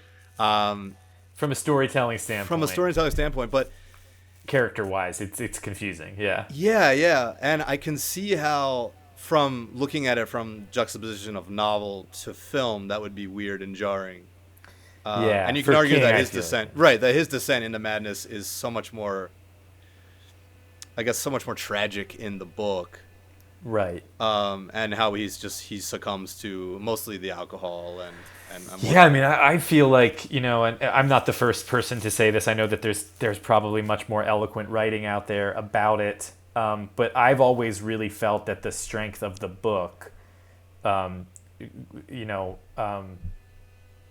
it's obviously it's kind of a peerless work of horror fiction. It's just so unbelievably well written and scary, and so many of the scariest elements of the book didn't even make their way into the movie. They were kind of brushed aside or altered for Kubrick's version or his vision. But I've always felt that the strength of the book really lives as an allegory for the way that addiction destroys a family. Yes. That the way that it just erodes and implodes the nuclear family. That it just it comes and it gets its teeth in, and the next thing you know, your loving partner is changed. They're demonic. They're poisoned. And Possession. I feel like that's not so. It's obviously there in the movie. Obviously, there are references to his alcoholism and his violence in the past, and how he's on the wagon, and of course the way that these demons, these ghosts, find their way into getting a hold of Jack Torrance as an agent, is to give him alcohol. Is to do Lloyd. that. Is to present Lloyd. But it's so much more heavy-handed as a metaphor in the book. Yes. Than it is in the movie. If you're on your way to the Overlook and you're Wendy Torrance and Jack Torrance has the look in his eye that he has as they're driving the Volkswagen Bug up the mountain, you might be like, "Hey, before we get there, are you okay?" before we lock ourselves up in the Overlook for 6 months, you're seeming a little off. Yeah. That's hilarious. When he's driving and he's just he's like, yeah. Yeah. Saw it on the television. It's okay, huh? It's me. He saw it on the television. He was like, oh. I think maybe we should pull off at the scenic stop, and you should call your sponsor. Yeah. She's actually, and to go back to that, and you were saying the intercutting between the interview and then when the therapist comes for Danny's sake. And there's a moment, and I actually got a really big laugh when I saw it at the Egyptian, and ever since then I kind of chuckle at that part too, where it cuts. It's her with the cigarette. It's Shelley Duvall with the cigarette, and it's slowly burning. It's the long ash. And you're like, even the ash is suspenseful. You're like, it's gonna fall. Oh my god! It's gonna... I know it's crazy to watch that. Yeah. There's an alternate version of The Shining where the ash falls and burns the house down and kills Danny and it's its own horror movie in it. Yeah. It's funny. Yeah. But there's a moment where she's talking about Jack hitting Danny. Right. It's just a thing that happens 100 times with a child. Oh yeah, and, she's so kind of nonchalant about it. Yeah, and then she was like, and then one time he just got a little drunk and hit him. Right. And then it cuts back to the therapist, and she's like, the look on her face. Yeah, she's like, oh my god. Right. And so again, to go back into that, all the signs are there, and he's not trying to make any bones about it, right? It's not. And again, it's a medium jump. In a book, you have hundreds of pages of prose, and in a movie, you only have a couple you got to get to it. Yeah, you got to get to it. And there is, another thing, the inevitability, somebody mentioned this. I actually think it was my girlfriend Libby mentioned that another thing of art is when you feel the inevitability of there's nothing you can do to prevent this outcome. Like Romeo and Juliet, there's nothing they can do. Try as they might, they cannot escape that their fate or something. And there's a lot of that in Kubrick, in all of his works. I feel like there's this kind of crushing inevitability of you can't turn back time. That seems to be a kind of thematic thing. It's some interplay in all of his works, but you really feel it in this one. Watching it again, I was like, wow, I'm really struck by that feeling of it's all kind of looming. It's a juggernaut that cannot be stopped. They cannot be undone. Yeah, totally. Yeah. And I think Kubrick's not interested in he's more interested in seeing it play out, and it's headed that way. Whereas you could argue that, some of the subtlety of the slow digression into madness and you seeing him succumb. But I still think it's there. Absolutely, and it's know? still painful and upsetting, Absolutely. and especially like I was thinking about this again, that we, now in 2020 we think of Jack Nicholson as he played some very mischievous bad guys, and he played the Joker, and he played Jack Torrance, and he played Frank Costello in The Departed, and he's played some really kind of vile, possessed type of characters. But when I think about it, then he was a sprite. He was kind of lovable, and it is still really, really painful and upsetting to watch him turn. Yeah, I agree. To suddenly be afraid, because like Jack Nicholson was like, you just want to, you want to be at the Staples Center watching the Lakers with him. You just want to be like hanging out with that guy. Yeah, he's an he seems American. so fun. Yeah, he's like that blue collar hero, right? Where you and you it see is yourself still in him. scary. I mean, there's nothing like, what a shot! That first shot of him staring out the window with Goodness. with the pale light of it just zooming in on his face. It's like, what is happening to that guy? I mean, that's just still such a I was struck by it this time. I was like, geez Louise, what a visual that is. I know. And then, so he's shining as well. He has the shining because and they use that noise, that high frequency tin. Right. Because you hear it in the stock room with Halloran. Halloran, yeah. Who's the when tutor, the mentor.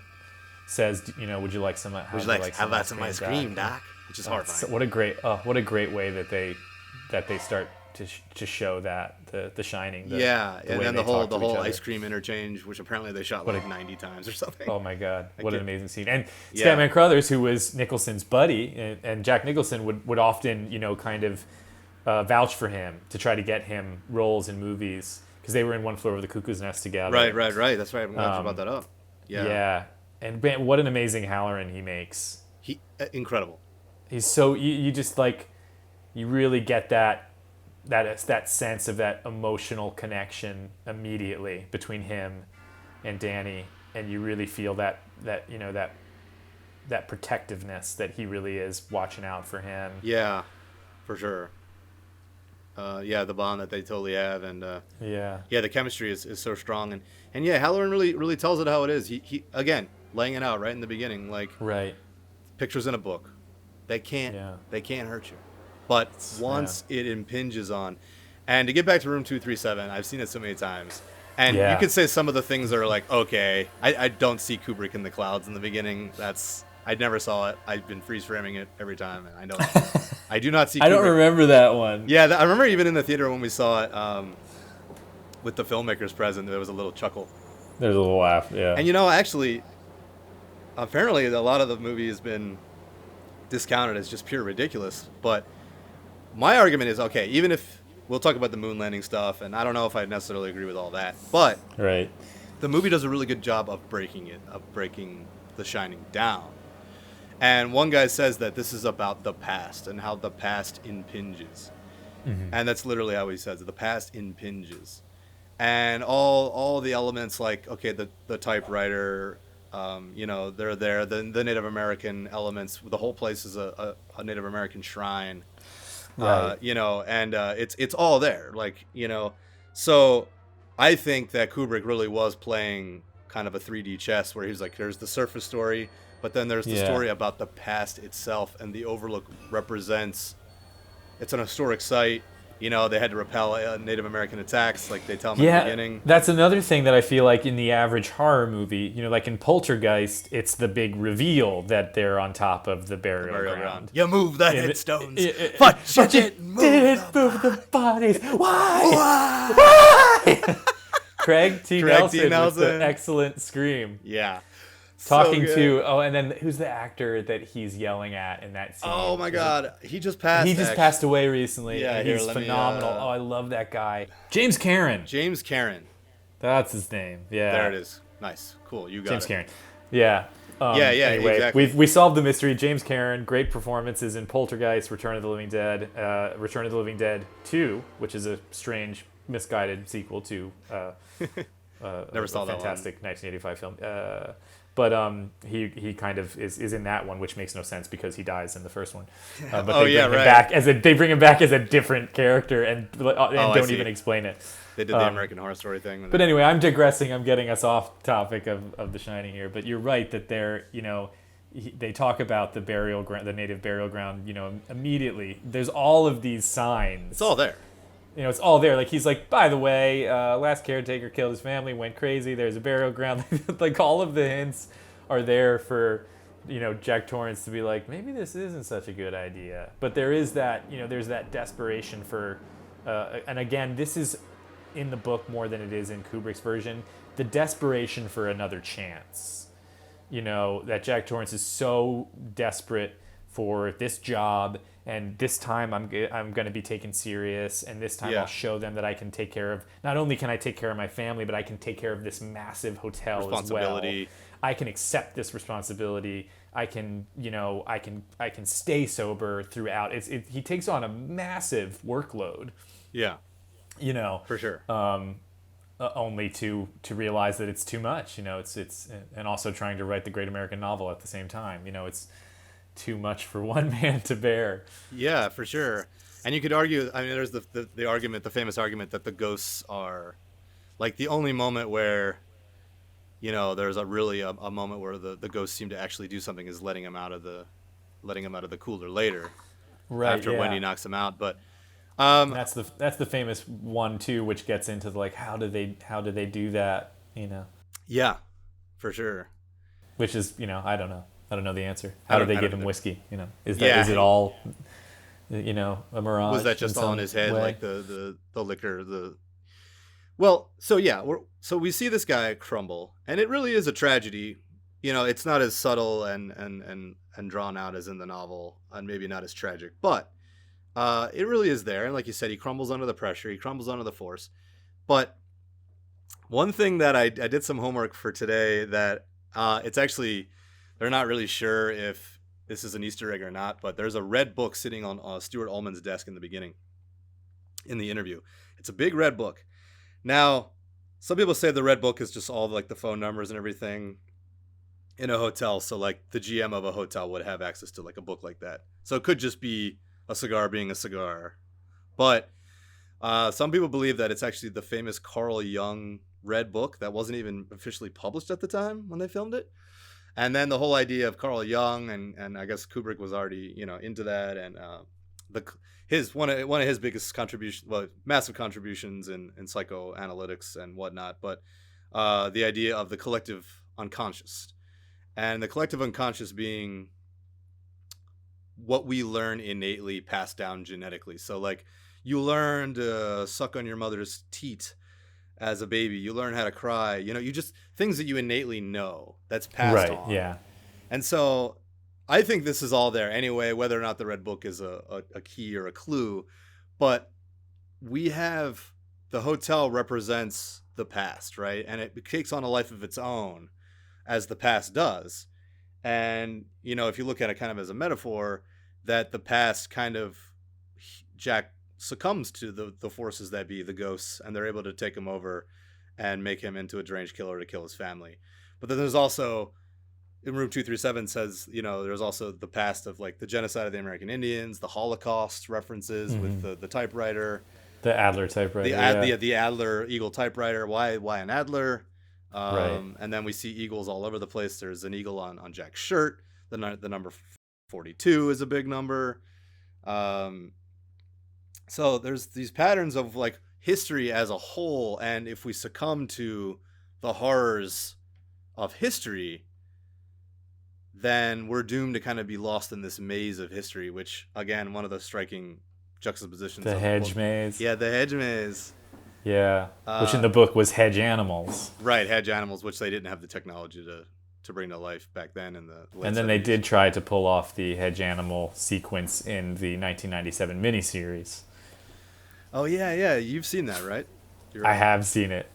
Yeah, but my girlfriend Libby's making a cameo. Oh hey, there it is. She just got home. Hey Libby. Andrew says hi. She said hi. She's like, what is John doing in there? Just talking to himself? Oh, no. I texted her. I was like, you come home and you hear me chatting in the back room, chatting to Andrew about The Shining. It's not that I have seen the miniseries. It's not that I did that long ago. I have seen the miniseries. For the listeners that don't know, that Stephen King really did reject Kubrick's vision. He was not satisfied with the 1980 adaptation. He didn't think that it was loyal to the book. He thought that it was something entirely different, which in many ways it is. Sometimes I wonder why that perhaps a more apt credit in the opening titles would be inspired by the book The Shining by Stephen King. Even saying based upon it almost feels not totally accurate. Yeah. Yes, absolutely. The names are the same, with of course the room number being changed for some practical purposes. In the book, it's room 217. In the film, it's room 237.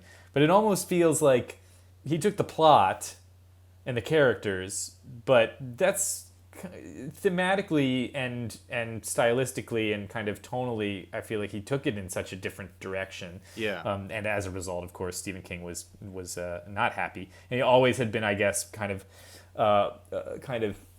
carrying a bit of a grudge and this torch also that he wanted to make his own version someday. So in the mid 90s, when King was experiencing the boom of the network miniseries, he re-collaborated with Mick Garris, who directed The Stand in 1994, and in 1997 they put out a 3-part, I think each episode is 2 hours with commercials.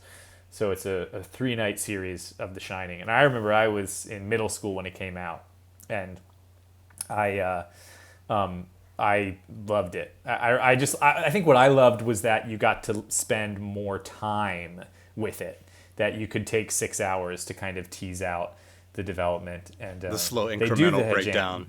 Yeah, and then it really becomes the metaphor of the alcoholism is definitely a lot more kind of prevalent there as it is in the book. A lot of people have since rejected the miniseries, much like King rejected the adaptation. But I love them both. I mean, obviously they're so different. It's almost kind of that's why Kubrick did something so inherently singular that it's almost defies comparison to anything else, even comparison to the book, even comparison to the miniseries. Yeah. But yet we can't help it because it all comes from the same source material. But yeah, the hedge maze that Kubrick came up with is such a great detour and such a great repurposing of the hedge animals from the book that kind of come to life. And they do try to pull that sequence off in the miniseries. And it's great when they just kind of cut back and forth to the different animals, but then they do get into some late 90s TV CGI. Yeah, showing doesn't always age as well. The animals movies, it's a little tough. But I've got a lot of love for Mick Garris, so I don't want to. Slight his adaptation. And then the funny thing too is the casting. I guess while we're talking about the kind of differences between the miniseries and the film, Kubrick really, in the book, Wendy is described as basically like a bombshell, like this blonde beauty who was, the prom queen and a cheerleader. Right. And I guess what King was going for was this notion that this was someone who never knew struggle, who everything kind of came very easy to, and is then, forced into this unbelievable, prison-like nightmare of being stuck in this massive hotel with a husband being possessed by ghosts. And obviously Shelley Duvall is a bit of a left turn for Wendy Torrance. Kubrick was like, no, I want somebody very vulnerable, very kind of delicate, who has to come up against these odds. So there's some very different casting, and then of course Stephen King got his wish eventually by casting Rebecca De Mornay as Wendy Torrance. He got what he was more your classic beauty, like you said, going for something that was in the novel that wasn't. But anyway, back to the Kubrick thing, since it is what we're no, that's great. It's all in there, man, and I love it. I still have to see the the miniseries. I think I have been a little like, I don't know, I'm so partial to this one, but I think I'm I ready. totally get it. Yeah, I hear you. It's like almost don't want to kind of accept any other adaptation or even kind of have it in your head. But I also love the novel thing, and oh yeah, and Kubrick. Most of Kubrick's films were based on a novel, but I think you gotta it's a medium jump. You've like I said, you got hundreds of pages of prose versus a couple hours. Yeah, and to want to just say, okay, well, Kubrick's a guy who's obviously a very titan in the field, to kind of tie his hands and say, oh, you just have to chase. I think he wasn't interested in that. He was taking the spirit, the essence of it, and then remorphing it into something, as he did with Clockwork Orange and a lot of his other movies. So I feel like I wouldn't want it just to chase the original source material, but in my opinion, it gets the spirit of it. It gets the essence of it. It Absolutely, gets the claustrophobic elements of it, making daytime horror. Right. It's called one thing that I realized on my 59th viewing or whatever, it was like, it's called The Shining, and it's always shining, and you're like, you're almost squinting at the light coming through, and using sun as an oppressive, sunlight scenes, using the sun as an oppressive force is also another, and not typical for horror. I mean, horror is all about night, all is about claustrophobia, and now we're in this, albeit we're claustrophobic, but we're in this gigantic hotel that's always sunny and it's always pretty and everything's well framed, yet we still get that brooding, dark pull towards, like you said, the inevitable, unstoppable, horrific outcomes that are just coming, and you feel like you're on this kind of roller coaster where you're literally floating around a hotel and you just feel like you're being pulled. The way the shot, the carpet, apparently the hex carpet, I really want to talk about that. Oh yeah, which I'm actually sitting on right now. Yeah, I got from Etsy a 5x8 shining hex carpet. I love it. Is beautiful and also has that vintage element, but the one of the hex, a row of hexes go one way and then a row of hexes go the other way, so you always feel like you're being pulled into the shot. All the shots, like, you can draw lines into the center of the frame from the corners, as if you're just, he uses cinematography as a way to creep you out and pull you in. So it's so revolutionary. Kind of put you off your center. I mean, it also just, I mean, the sequence of it's so simple, like, it's just so simple and so brilliant. Just following, Danny along on the tricycle. Those sequences are just still so stunning to this day. So stunning. Even now, I mean, how many times have I seen this film? I don't even know. I've lost count. I mean, I saw it in the 4th grade. Was the first time I saw it.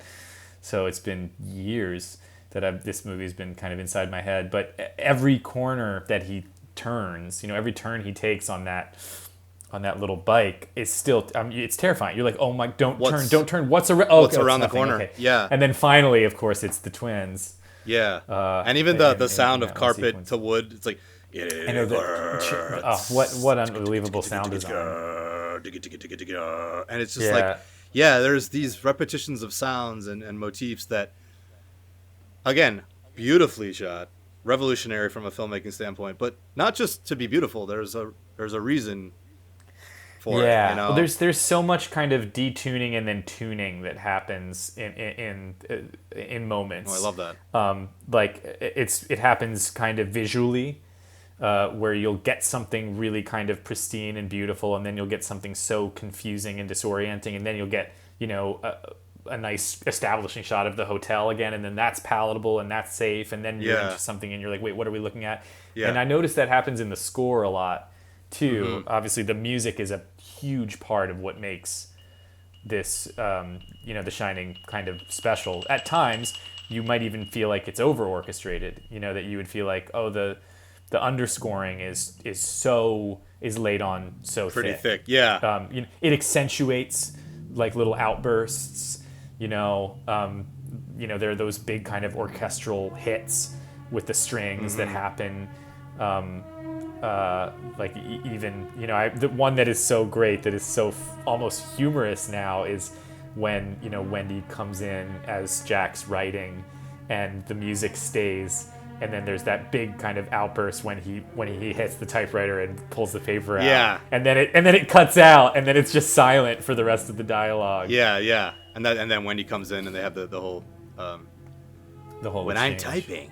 When I'm typing. Yeah, we got Wendy Carlos and Rachel Elkind as oh my gosh, the music. Yeah, and using the famous funerary march as the opening, which 2 through 7 really let me know that that's a funerary. Dun, dun, dun, that thing. Dun. Oh. Yeah, so again, we're getting this, like you said, laid out right in front. A famous funerary dirge song. Right. Used as the opening. So it's like and that's a funeral for that what? A funeral for the past sins, the funeral for those killed in horrific ways.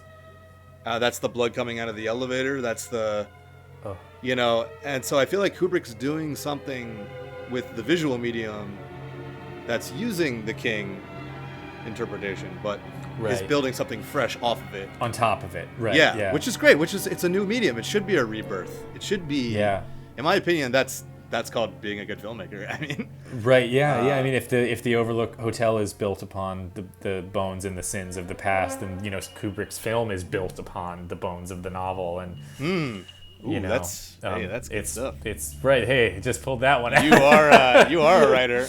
Oh, let me tell you.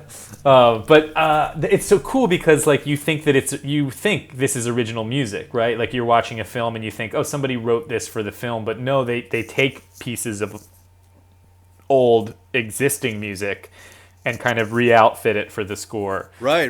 It's called Dies Irae. It's a Latin funeral poem. Oh, it's just so haunting. Yeah. Oh my goodness. Yeah, it's very minor. Mass in D minor, Requiem Mass in D minor, Dies Irae. One of my favorite. Creepy. So creepy and so fitting. And one of my favorite uses of instrumentation, and I've loved this ever since I was a kid, and I remember not knowing what it was. There's this kind of like, oh yeah, that happens a lot in certain scenes. And when I was a kid, I didn't know what it was, and then I got into percussion in middle school, and I got into the symphonic band in my middle school. And on one of the songs, I was put at the timpani drums, and I didn't know what they were. And they were like, oh, it's a drum, but it has a tone, it has a pitch. It's not like you're playing percussion. You actually have to tune them. And there's a pedal tuner that you use that changes the pitch of the drum.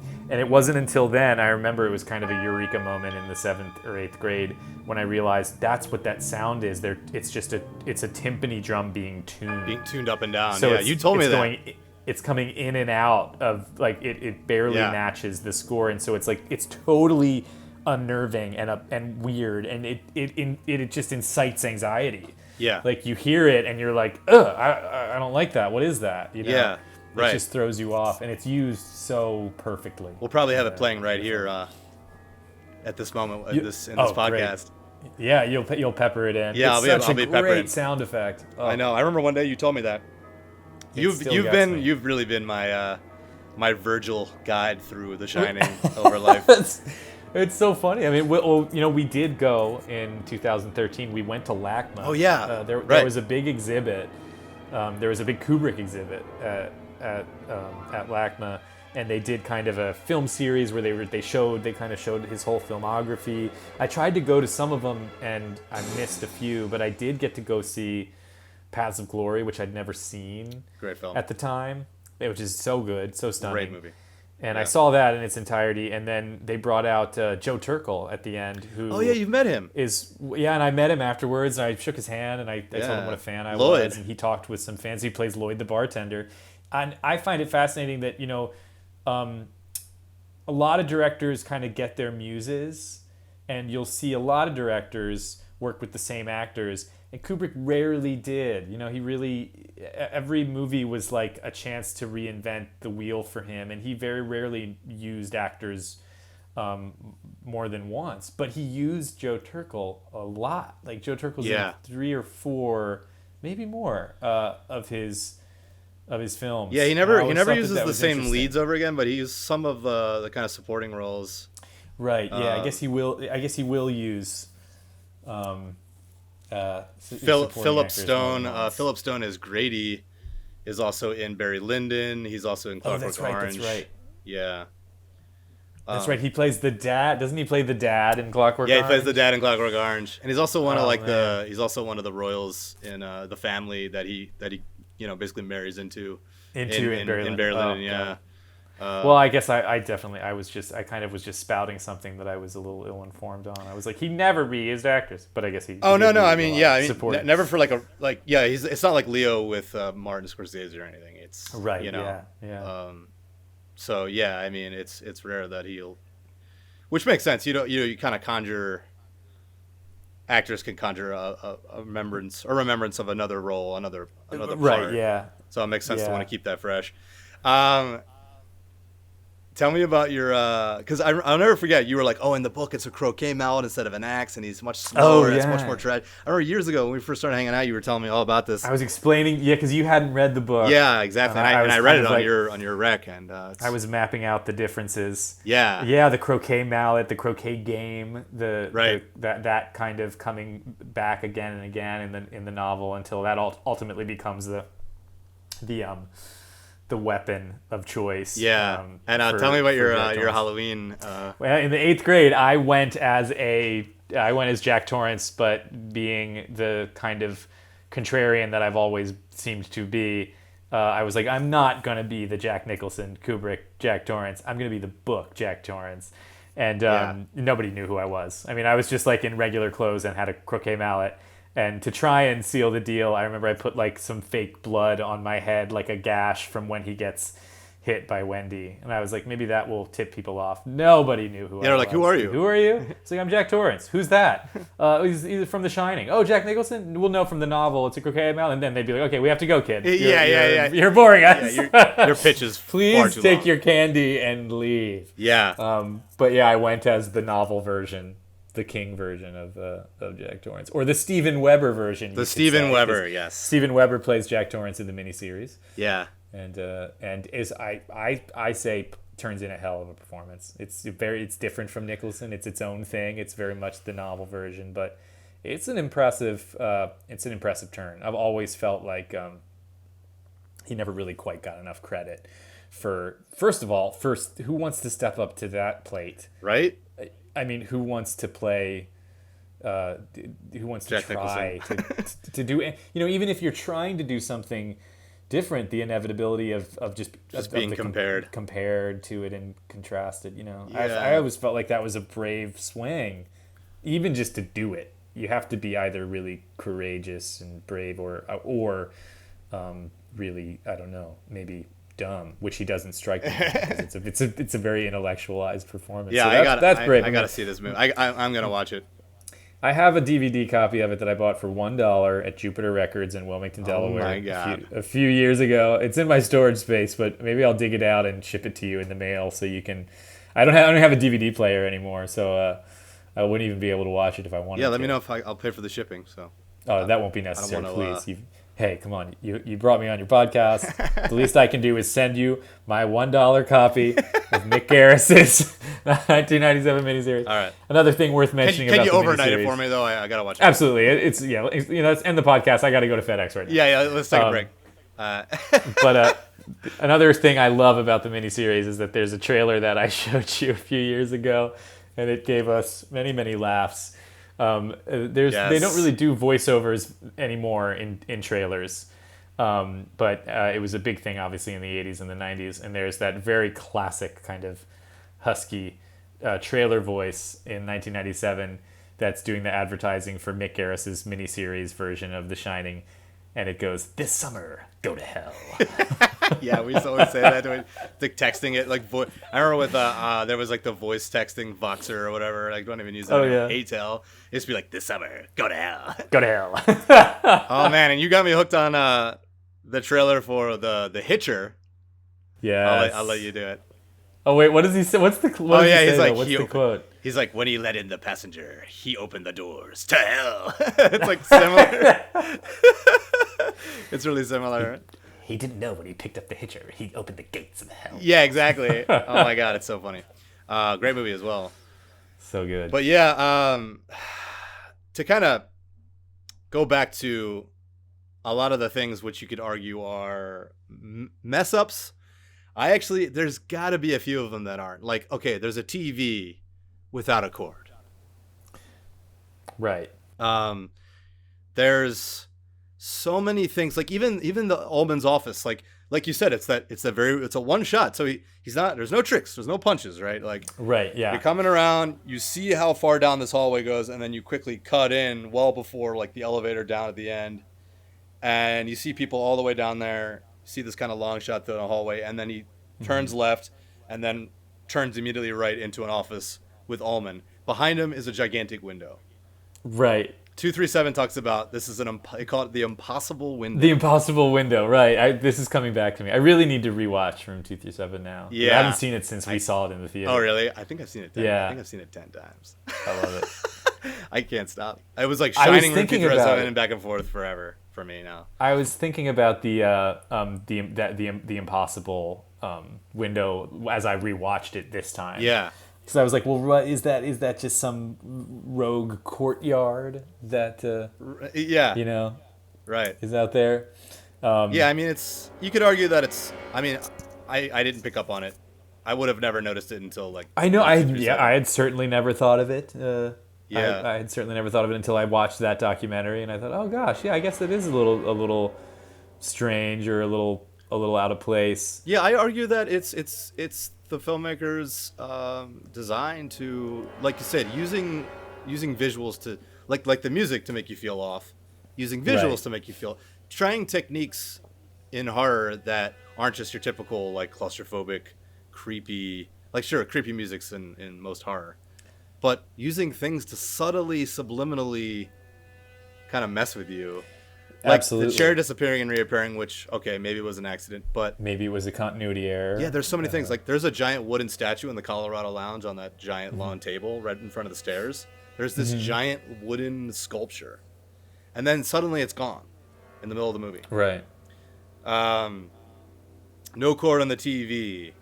Like the shot of the truck, or the car disappearing with Dick Halloran giving him the... not Dick Halloran, with Ullman giving him the tour in front of the hedge maze, and they're coming up to the little road in front of the overlook, and there's you could argue, okay, that's a continuity thing too, but they start to kind of add up. Right, and you're like... They start to weigh on you. Is there something bigger at play here? Yeah. My theory is that, again, it's just trying to make you feel off. When Dick Halloran's showing him the freezer, and they go into the freezer, and he's like, you'll never have to eat the same thing twice. We got 15, racks of lamb. We got 20... chickens and then they come back out of the freezer. The orientation of the set is different. Oh, really? It's completely different, and the door hinges the same way, and it's a completely different layout. So it's like they go in, they have the moment in the freezer, they come back out, and it's different. You never notice it. Now, there was famously a fire on The Shining. On the set? Is that so? Yeah, and it, like you said, John Alcott, brilliant photography, brilliant lighting. Unreal. So blasting good. Giant, basically the highest wattage lighting you got through these windows to get that the oppressive force. Yeah. And then they burnt the set down. And, because it was so hot. Well, apparently it was so hot on the set. Like they're supposed to be in this winter frozen kind of tundra, but you get the sense that it was really warm on set. They did a really good job makeup wise. You don't really catch anybody sweating. Yeah, nobody's sweating. In the movie. Nobody's sweating for sure.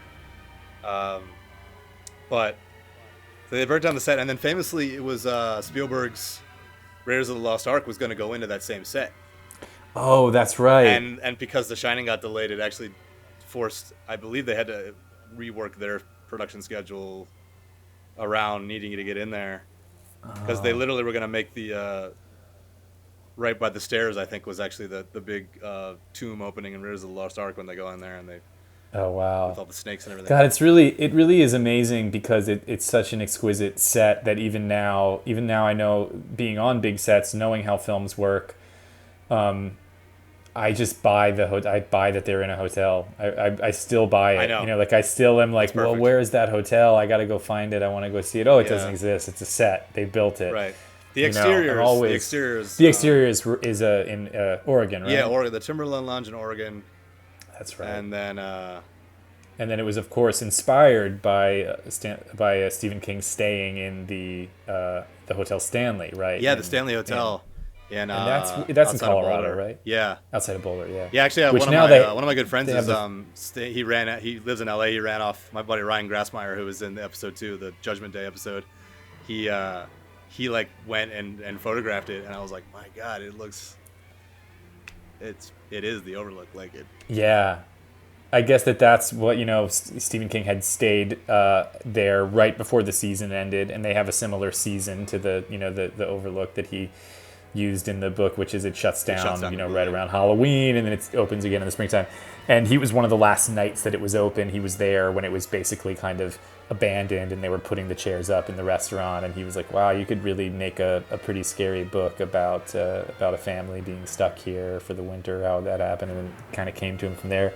Yeah. And now, of course, they have a film festival. They have a horror film festival at the Stanley Hotel, right? Yeah. I've never been, apparently but you could love to go. you could see The Shining like in. Yeah, I guess somebody told me that it plays on a channel on every TV. That there's cool. you check into your room, and usually you get the welcome channel on your TV. But I guess when you check in there, it's just The Shining. Welcome to hell. Yeah, exactly. Yeah. And then they also used that they filmed the remake, the miniseries. They actually filmed it at the Stanley. Oh, is that right? Oh, they cool. did, yeah. So that kind of brings it back to, Stephen King was like, no, I want to film it in the hotel that inspired it. So they did. They filmed it there. They actually went and shot it there.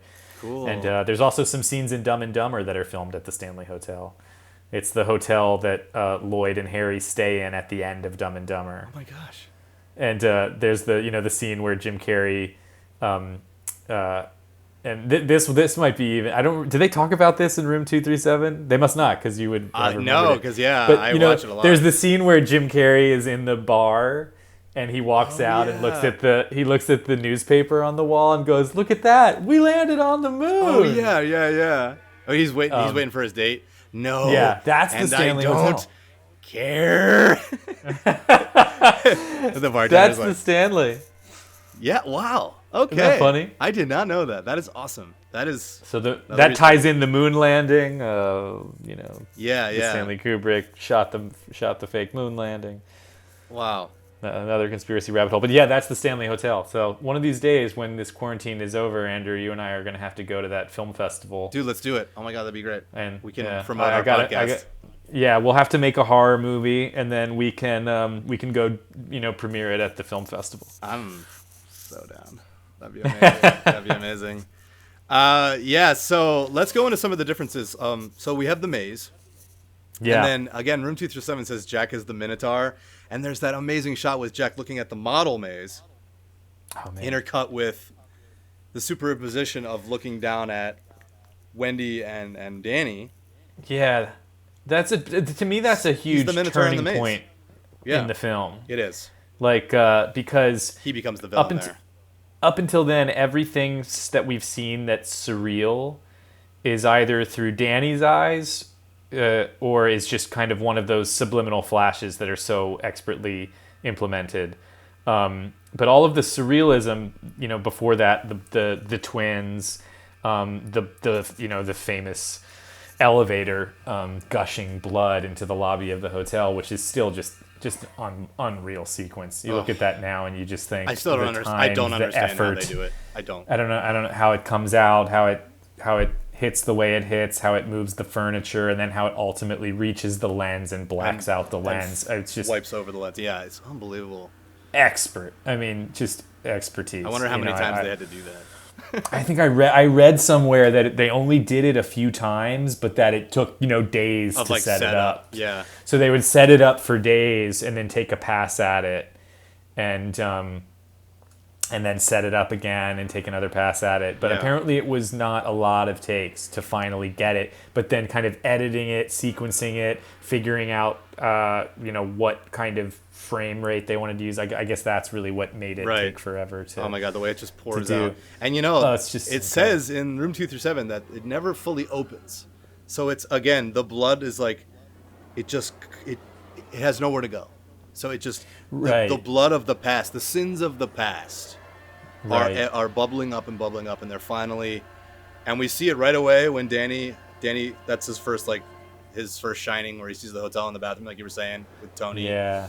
And then we see it again later, and then even Wendy sees it when she's running around with the knife. Right. But the Minotaur maze thing, it's funny because I was thinking about that on this rewatch, that I was like, whoa, that's kind of bold, because we're looking at the maze now we're looking through Jack's eyes, and we see what is very clearly like them in the model, because they're not, when you see that overhead shot of the maze of the model, but then you notice that Danny and Wendy are walking in the center of it. They're not. It's not. There's no snow. It's just kind of like a chalk kind of slate that the thing is built on, that they're walking on. So it's like, is that wow, he must be really losing his grip now on reality, that he's seeing them. But I was like, wow, I'd never noticed what a turning point that is for the storytelling. That really seems to signify a change and a turn. That he's heading in that inevitable direction, like we were saying, towards insanity. And towards his being, meeting his ultimate end in the maze. In the maze. Oh my God. And okay, this was one that I got about a year ago. A buddy of mine from work was like, Jack's tie in the interview is like a green tie with, it looks like the maze. Right, because it's like it's knit. It's a knit tie. Yeah, right. Yeah, it's woven, which you don't. Right, and it has the kind of like corridor. It's like linking together look of the. That's interesting. Yeah, so maybe even that's like oh my God, is that a foreshadowing that the maze and getting. Now, how much do you love? I think it that's another thing, right? Where you're like, well, okay, was that an accident, or did the costume designer go, you know what would be great? Let's have a little exchange here between the set and the look. All the costumes are so good. I know, and again, it's a testament to. I'm so grateful that this was the era where they had a full year to shoot. A year of prep, a year of shoot, and a year of editing. Usually, it's a 3-year turnaround. Stanley's first bunch of movies were much quicker, but as he got more intense, this was only his third to last movie. He only made 2 more. And is that so? Yeah. Was it Full Metal Jacket and Eyes Wide Shut? Full Metal Jacket and then Eyes Wide Shut. Yeah, which I guess he didn't even live to see released, but Eyes Wide Shut's release, right? Yeah. So the attention to detail, and like you said, the obsessive, and then getting takes and takes and takes, and I think what performance is a lot to do with what take was chosen. Absolutely, must have been, yeah. Yeah, and I'm seeing, and you were mentioning the other day on the phone how I guess there was some Razzie nominations for some of the actors, and I guess there's some people that still believe that they didn't do a good job as actors. It fascinates me, this is something we talked about on the phone, which is that, it wasn't a critical success, which is so mind-blowing to me. Because at first. At first, right. Of course, it obviously, now it's nothing short of a masterpiece, and, well, it was nothing short of a masterpiece then, and it still is to this day.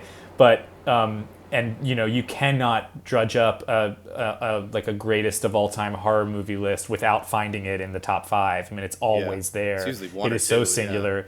For the genre, there is a before and after. It's that simple. There is before The Shining, and there is after The Shining. Yeah. I think there's a couple horror movies that are like that. I think there's like before and after Halloween. Yeah. There's before and after Psycho. There's before and after The Exorcist. Yeah. There's a few like really pinpoint watershed horror movie moments where it's like they totally rewrote the book and reinvented the wheel, and everything since then has been walking in the shadow of that. I feel like every horror film, even if you're not trying to make a Shining-esque horror movie, it's like you can't help it. There's just so much that went into it that changed the genre. Changed the game.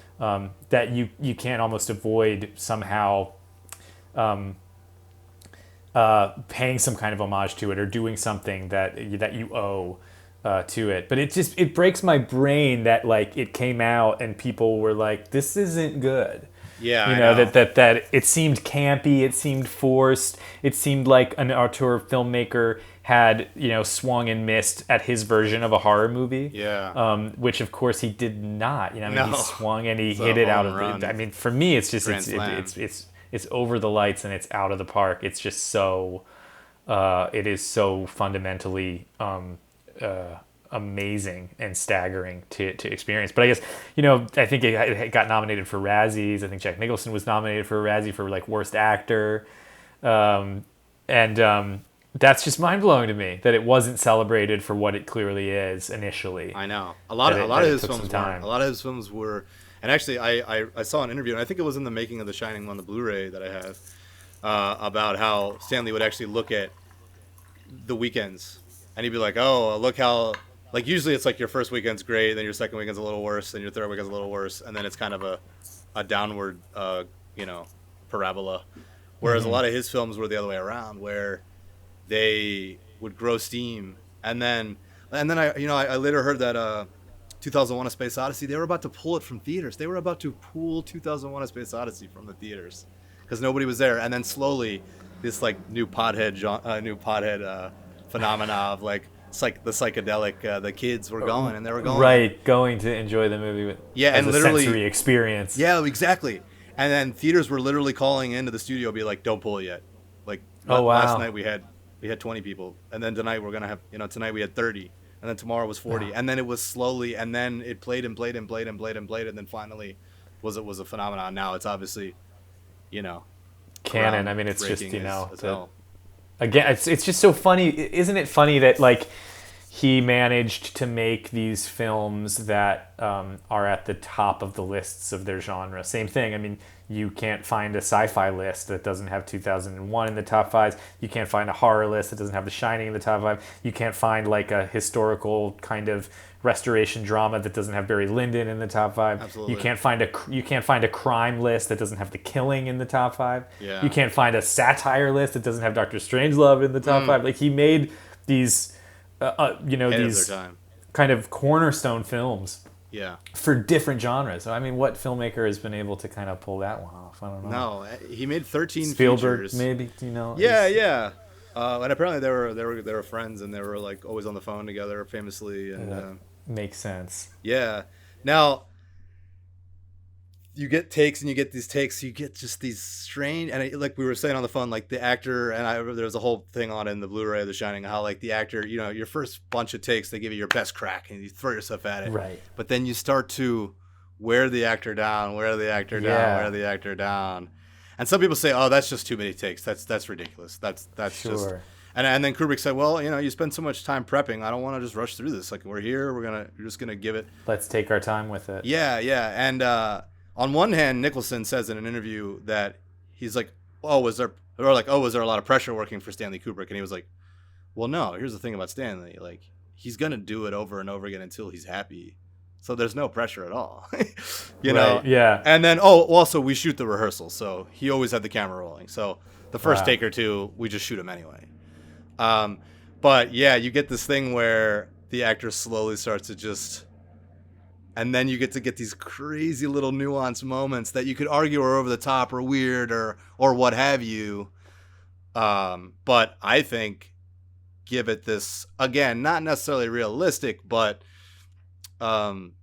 you were saying on the phone yesterday how, his movies usually aren't realistic, but they're just on this kind of high elevated stage. Yeah, everything is kind of heightened and yeah, exactly. And nothing is really kind of, there's no documentary style, there's no kind of naturalism. The dialogue is very, everything's intentional. Everything's very specific.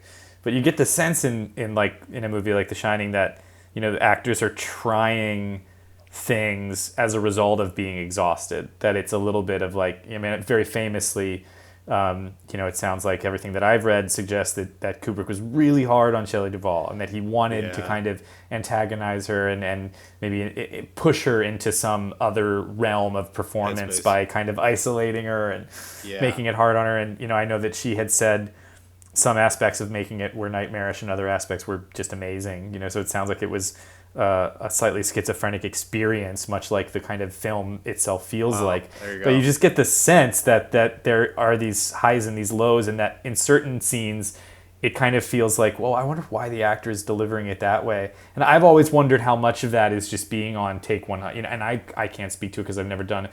In the modern era, we don't, you make movies in 3.5 weeks, 4 weeks, 5 weeks. You don't. Yeah, maybe you get 3 months for if a it's year. A big thing.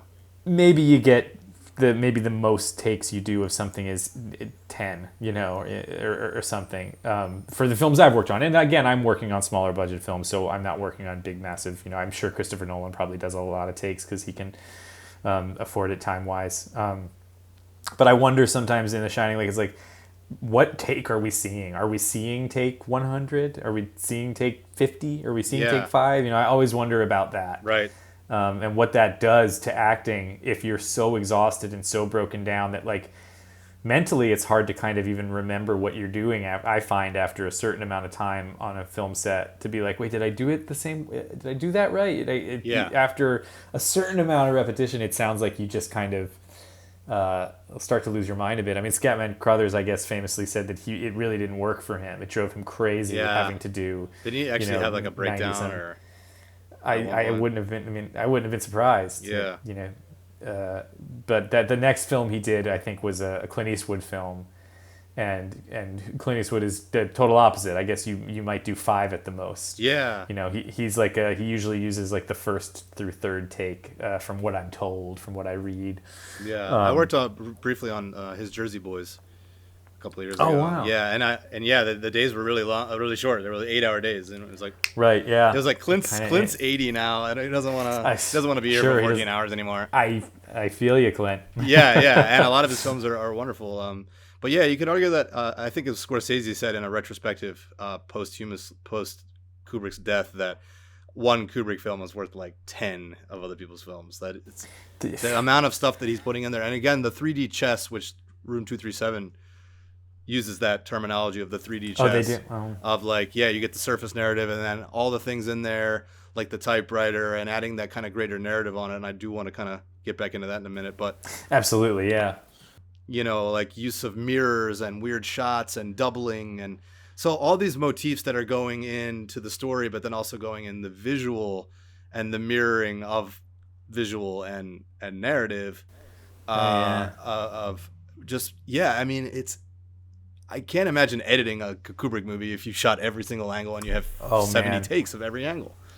Gosh, what a masterful job that is to pull off. He's given the honor of being like the hardest working guy in showbiz, and I mean, that's got to be the obsession of finding the right element to work on, finding the story.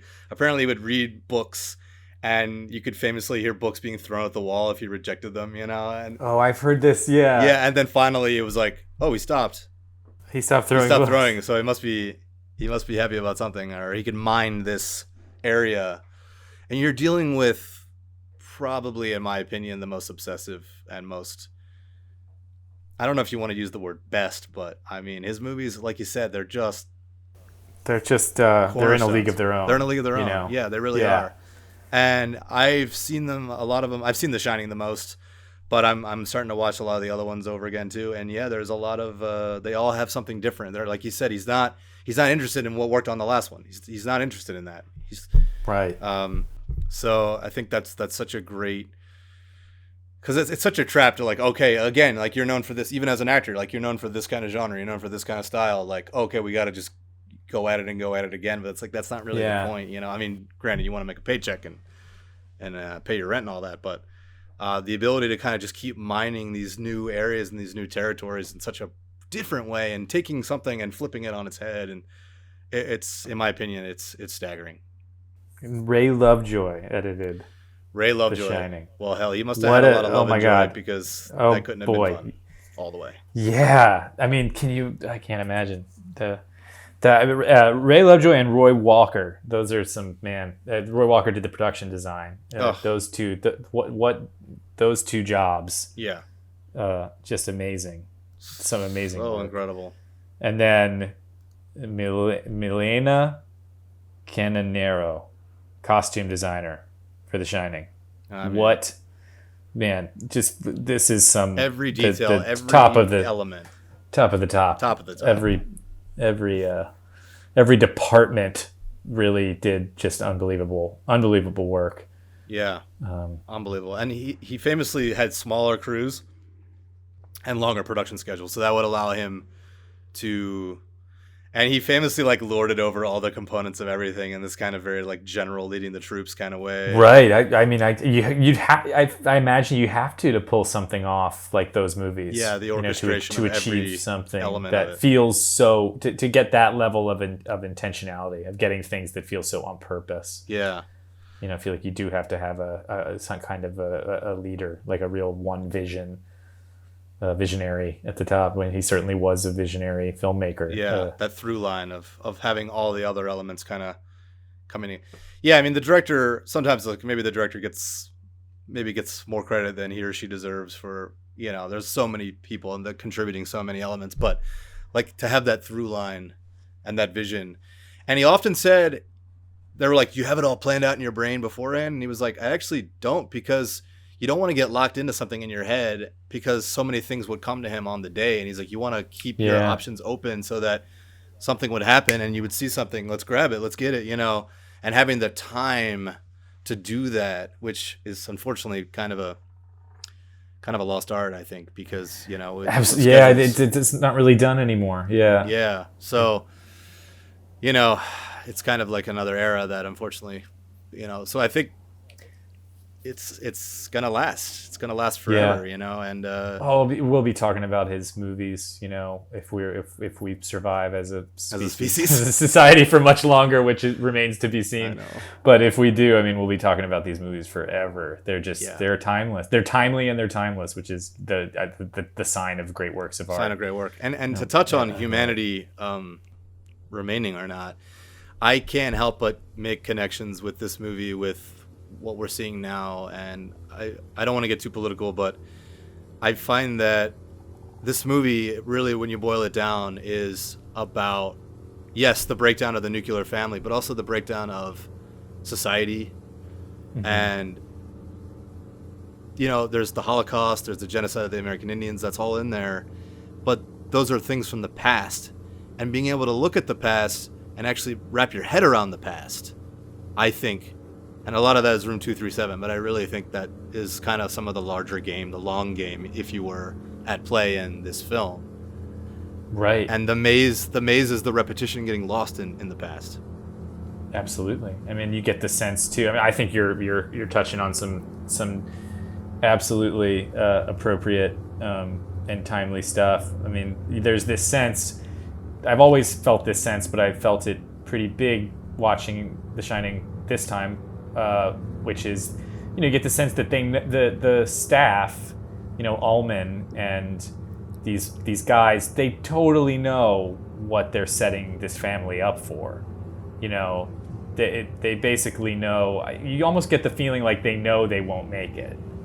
Yeah. And that, that they're just kind of like, here's this fool's errand we're going to send you on. We're going to lock you in this hotel and you're going to go crazy and kill each other. And, it is a little bit like, that sacrifice to keep. It's a little bit like, when you're seeing, I'll take it a step further here, Andrew, and get even more political with you. I love it. Do it. When you're seeing a presidency that is denying that we're living through what we're living right now, and they're saying your grandmother can die for the economy, your grandfather can die for the economy, and that's just the price we're going to have to pay. It's not crazy to think of The Shining as something that's that has some resonance right now, because they basically send this family to be like, in order to keep this hotel up and running, we need somebody to stay through the winter, but they're probably going to die because the demons and these ghosts are going to come and get them. But we just need to keep it alive so that the next season we can make a bunch of money off the tourists.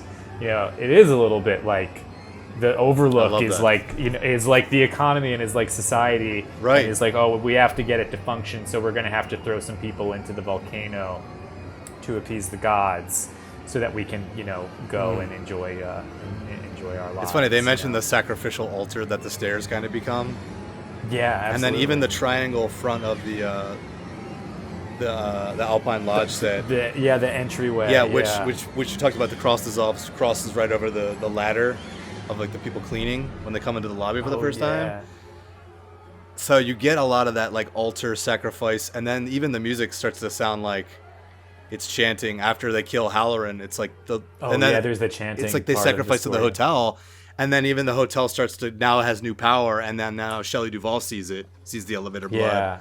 So there's and that. that's when it becomes like a true kind of haunted house. Yeah.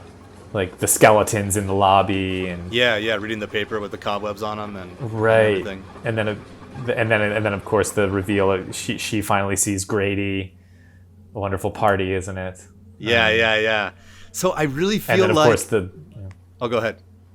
And then of course the possible fellatio happening at the end of the hall. Oh yeah, we gotta mention that between the party goers, the dog suit or bear suit or whatever. I feel like it's been debated. Well, yeah, and Kubrick often talks about the elite and like that club, right? Right. And like you said, Jack Nicholson wants this to be his chance to make something better of himself.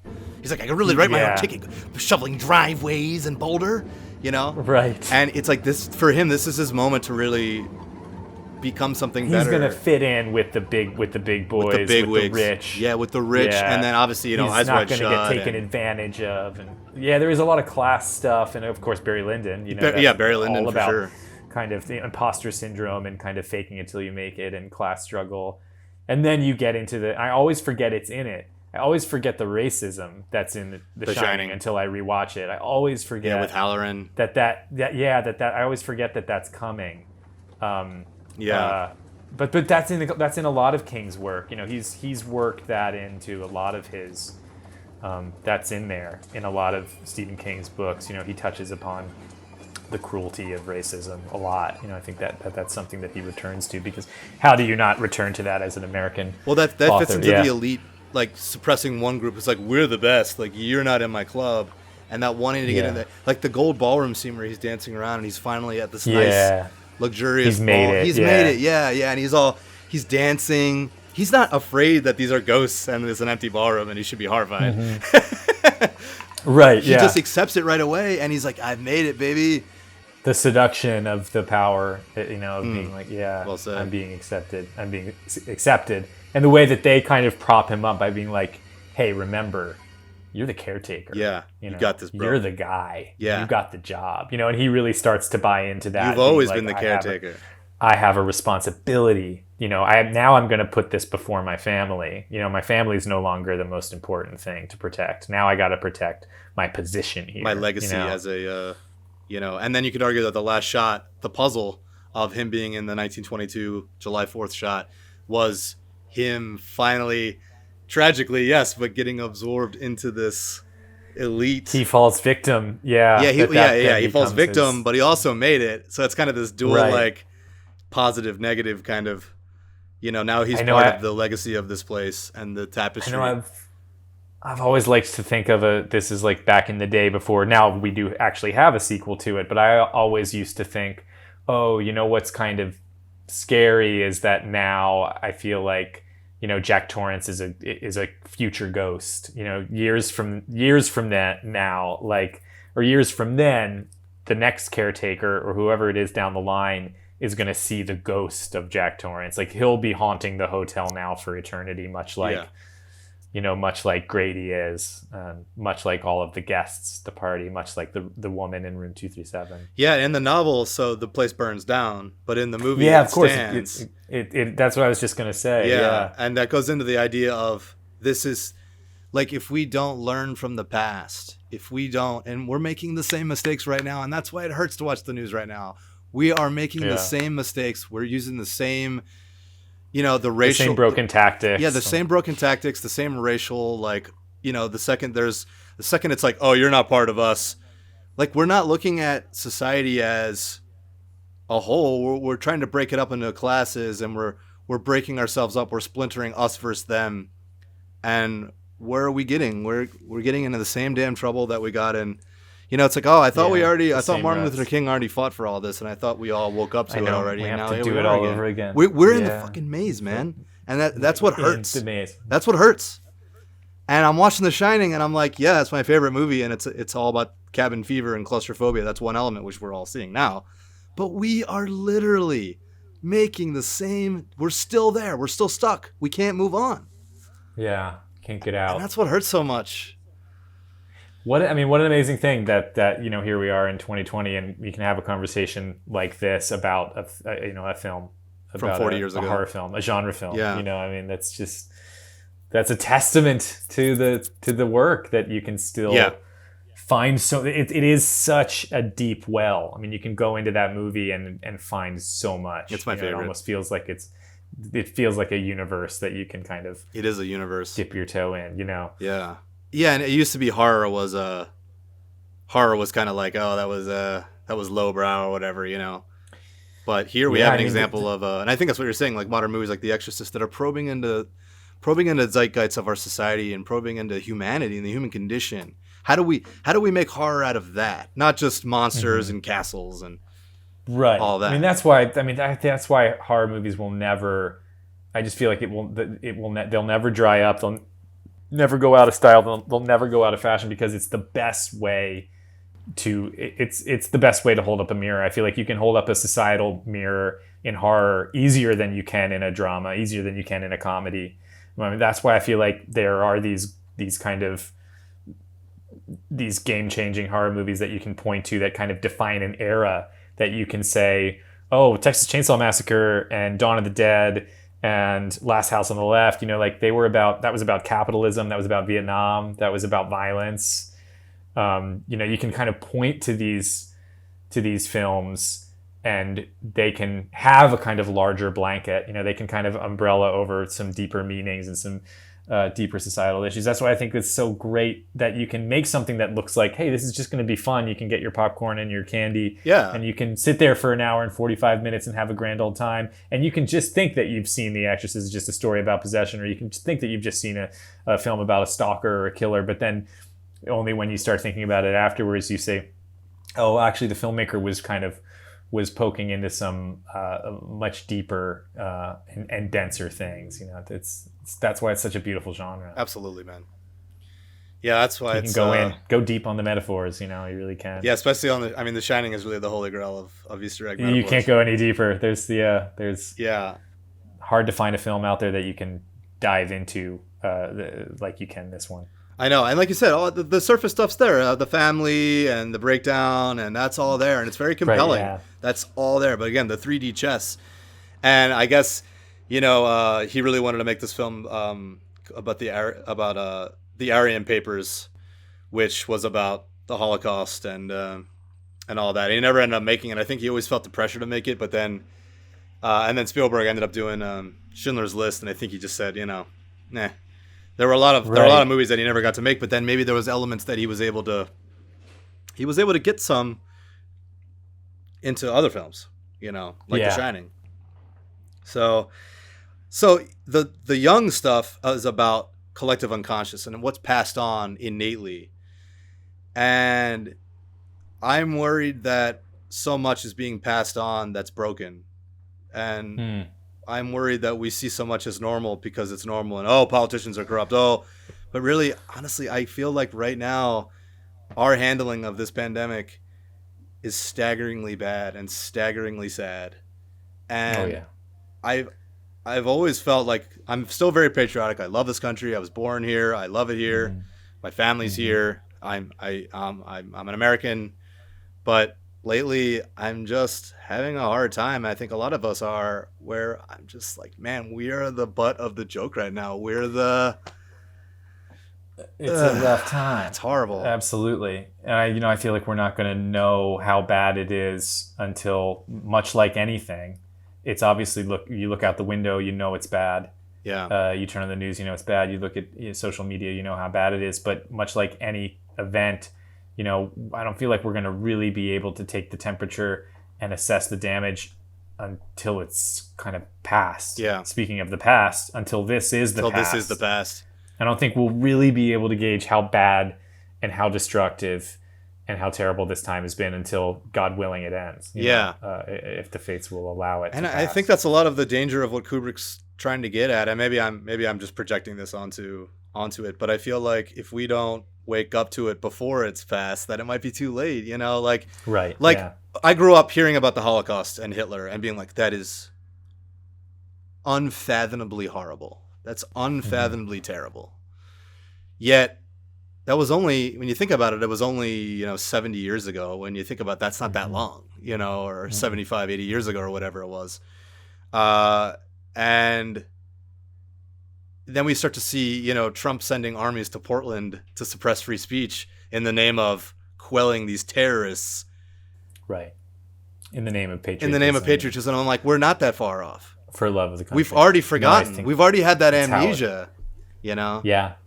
I think that's how it starts. It's a slow boil and a slow burn. And I think, nobody, I feel like there's a lot of magical thinking going on where nobody really wants to own up to it. We all want to say, well, that's someone else. That's not here. That's not us. That's not us. Everybody wants to go, that's not happening here. I feel like, you could be like, a wheel could blow out on a car, and as your car is careening over, you can think, well, car crashes happen to other people, but they don't happen to me. Yes. And I feel like there is a little bit of this kind of, there's almost a form of psychosis that we all kind of enter into, of just kind of believing like, well, I'm more special and I'm going to be okay. It's the other. And it's the other that's going to not be okay. So I think it is easy for some people to put the blinders on and say, oh, well, we're going to be fine, But that comes at a cost. I mean, that kind of blind... Yeah, what is the cost of that? Optimism is, I think, can be kind of... Any kind of blind optimism, blind faith is something that's always scared me, because it's like, well, don't be so certain, don't be so sure, because while you're not paying attention, things start burning down. Yeah, I know. Almost like the Overlook in the book, not the movie. Not in the film. In the film, it stays. Which is why they got to go back in Dr. Sleep, and that was so great. Yeah, well, I thought that was kind of a great move on Mike Flanagan's. That really is what kind of makes it really become the conversation between the book and the film. The fact that he goes back to the abandoned Overlook and goes back into the haunted halls, and it's pretty exciting in the climax of it, when you get to see Jack Torrance, and you get to see the twins, and you get to see Grady, you get to start seeing all those ghosts. So cool. Yeah, I was gonna say Jack. You were just talking about Jack Torrance haunting. Right. Place. Yeah, there he is. Of course, he shows up. In Dr. Sleep. He did a great job. And I did not realize who that was playing him until the end credits. Yeah.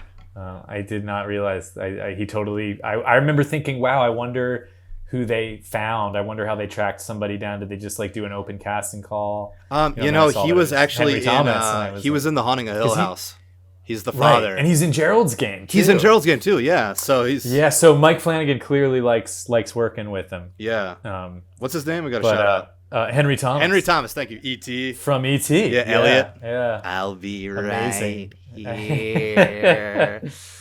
At the Overlook, stuck forever. I'll be at the Overlook, stuck as Jack Torrance. So I need to look into this. Is it only in The Shining that Jack Nicholson doesn't blink, or is he like an actor that never blinks and I've just not noticed it? Oh my God, I've never even heard of this. Rewatching The Shining this time, no blinks. I was like, no blinks. You can barely catch him blinking. Huh. The bathroom scene with Grady. I feel like I'm blinking now, just thinking about blinking. I know the minute you start thinking, don't blink, of course, then all you want to do is blink. More. All I want to do is blink. But I'm telling you, check out the bathroom scene. Two scenes. The scenes where I feel like you really notice it, of course, are the long takes, are like the coverage where it's really just like two setups. Another one to look at is, when Danny goes up to the bedroom to get his fire engine, and Jack is on the bed. And speaking of mirrors, you brought up the mirror thing. There's so many amazing mirror moments. The reveal of the woman being old and decrepit corpse. Oh yeah, room 237. He gets the glimpse of it from the mirror. There's of course a great mirror shot. There's that mirror shot of him waking up when Wendy brings breakfast to bed. Oh yeah, and he's wearing the eagle shirt. He's wearing the eagle shirt, and it zooms out, and then you realize that you're watching the mirror. You're not watching, and then you see him look in the mirror, and he looks at his tongue. Yeah. Randomly in red rum spelling murder. Red rum in the mirror, you get the reveal. And he's backwards. Red rum. That's right, backwards. Yeah, saying it backwards. Yeah, so again, the past and doubling in mirror is a mirror an image. Is a mirror the past because we see ourselves in it, or it's the idea of the loop, right? The idea of being stuck in an endless loop. The end image being him in the past. Right. Mirrors in the bathroom. Yeah. In that bathroom scene, that red and white bathroom with Grady, and then when Danny comes into the room, and sees that, Jack's awake, because Wendy's like, don't bother him, he's sleeping. And then he goes into the room and he's already awake and he's bed. staring out the window and he's sitting there. And then there's a cut where you see Nicholson on the right, and then in the left you see him reflected in the mirror, and then in between the two Jack Torrances is Danny in the door frame. And he's like, come over here first for a second. And he comes over, he props him up on his lap. And then that's a oneer for quite a bit. Quite a lot of that is one shot of the two of them. And that's another one where I don't think he blinks. Wow. Maybe that's why he needed so many takes, because, he blinked and he had to do it again. Right. You can't blink. Or maybe he just couldn't blink anymore. Maybe he got all his blinks out in the first few takes. He's like, my eyes dried up. I didn't need it anymore. He's like, I can't blink anymore. Get me some dry eyes. Kubrick's like, I'm gonna keep doing it until you stop blinking. So you want to go to lunch? You better pony up. I've always wondered, is that intentional or is that just a Jack Nicholson thing? Is that just really interesting? I never even heard of this. I've never heard of this. I feel like that. I think is it in Michael Caine acting on film? There's some. Oh, I love that never. Someone told me once, and I can't really remember that. They were like, don't blink so much. Like, that's how you become. I mean, there's all these weird little things. I don't pay too much attention to them because I'm not the idea of being like, I have to be like an old movie star and kind of perfect is something that's that kind of doesn't. Old school. I'm more of the natural. Yeah, that's also, I look in the mirror. That's not where my talents lie. Really, I'm much more want to take the everyman character actor approach. I think that's just much more suited for me physically. But maybe that's an old classic actor thing of being like, just relax your face and don't blink, and you'll look very kind of strong and stoic on film. Whatever it is, it seems like Nicholson is not doing a lot of blinking. He's not blinking. He had his. But I wonder what if that's intentional or not. Oh man, here we go. Another darn thing. Another thing to look for. But yeah, the idea of mirrors and doubling with the two twins, because wasn't in the book. It was just the one twins. Girl, right? Yeah, I don't think the twins are in the book. They're not. Look at it again. There's references to Grady killing his daughter and his wife, I think, but the twin thing was Kubrick's own creation. Yeah, that's new. You're right. And then the parallel with Shelley being. Actually dressing very much like the twins, the color pattern. Right. And then Jack Nicholson says, I forever and ever and ever. He literally says that. Yeah, he doubles there. I wish we could stay here forever. And ever. Right. And ever. And ever. He said that's already the hotel's already got it's got its hooks in. Yeah. Oh man. But yeah, the idea of a mirror and reflecting and looping, again, I think that plays into the main message. Well, I don't want to say there's a main message, but the idea of being stuck in the past if we don't learn. In feedback. Right. Yes, they are just pictures in a book. Yes, they can't actually hurt you, but if they take you over and you become the past and you're doomed to repeat the past, then it is absolutely 100% dangerous. Then it is dangerous, yeah, and you can be hurt, yeah. And Room 237 says we can't quite wrap our hand around mass killings. Right. You say the Holocaust, but do you actually can the human mind comprehend that kind of loss? Yeah, right. Yeah, and trying to orchestrate it and make it physical in the movie and make you be able to wrap your head around it. I think because you can wrap your head around one family, you can wrap your head around the three of them, right? Because we're all a family. Again, the human ability to be like that's somebody else. That's somebody else. But it's just a series of families getting murdered. And destroyed. Right. In a situation where it's a mass thing. So if you can wrap your head around one breakdown, then you can wrap your head around, I don't know, that's just... a massive one. No, it's really interesting. I wonder what the why, and it's lessened now as an adult because I'm able to kind of just look at them as child actors, and I'm like, oh, that's okay. And I've seen pictures of the twins grown up, and they're very, very sweet and very cute, but why... And when I was in the 4th grade and I saw The Shining, and I still remember the first time I saw The Shining, that was the scariest thing I'd ever seen. Yeah. The twins in the hallway. Well, even the first reveal of the twins in the game room, when you first see them. I guess the first time you see them is one of the flashes, right? With the subliminal flashes. Yeah. Which I was thinking, too, is such a kind of smart move. Once the subliminal flashes start happening, you realize that you're not safe, that you can never let your guard down, because you can be in the middle of a seemingly innocent innocuous scene, and then Kubrick's going to be like, all right, flash the blood, flash the twins. Let's give a flash of something terrifying and disconcerting. What's underneath you'll surface? You'll never be able to relax again, Yeah. even if you think it's just a harmless. And it's daytime. It's pretty. That's a smart move because then you just never know what's around. Yeah. Every corner. But I've never seen anything scarier than those two little girls. Oh, I know. When I was in the fourth grade, and I saw this movie with my brother Gianni, and it was on TBS, and I want to say it was somewhere in the vicinity of '92. So the movie was already 12 years old, and I was 8. And I think I missed the beginning with the game room twin part. I want to say we kind of jumped in, like flipping channels. Well, that was back in the day. We only had like 9 or 10 channels or whatever. Right. And I'll never forget we'd watch it, and then it would go to commercial, and then we'd be like, "Oh, finally we can get away from this." And I had no idea what it was. I did not, but I never forget we kept coming back to it, and we couldn't. Oh, yeah. It was like we couldn't help ourselves. Can't look away. Yeah, can't look away. We were like, absolutely. "What the hell is this?" And it wasn't until years later. I didn't know who Jack Nicholson was. I didn't know who Kubrick was. I didn't know it was called The Shining. I remember years later I was like, "Oh, it was a hotel movie with it," and then I finally found out what it was, and But yeah, it is just so horrifying, and you're like, why? Why? Yeah, why is it so it scary? it defies what makes something scary innately as a film. Yeah, that's the genius of the film. Yeah, is that you're like, why is that filling me with the dread. amount of terror that it is? Ugh. And I remember because I was in the fourth grade and came home from school one day. It was in the fall, and my mom, who had loved the movie and loved the book both, she was like, oh, okay, if we watch it together, me and my sister Joni, I think she was like, this is scary, but do you think you guys are ready to watch The Shining? Because I really wanted to see it. I wanted to know what the fuss. That seems was like about. a dare. I know, and we were like, we want to, Your mom's awesome. Oh man, she's tell her I the said hi. coolest. I And will. your I dad. certainly will. I definitely will, and you do the same for your folks. Will do. Tell them I said hello. But I remember sitting down and turning out the lights and starting The Shining, and the den that we watched movies in, the kind of rec room in my house in Wilmington, Delaware, is like, there's one big window to the back, but we always kind of kept it drawn with blinds, so there's no real sunlight in that room. And then up the stairs was the kitchen, and the light would kind of come in from the backyard into the kitchen window.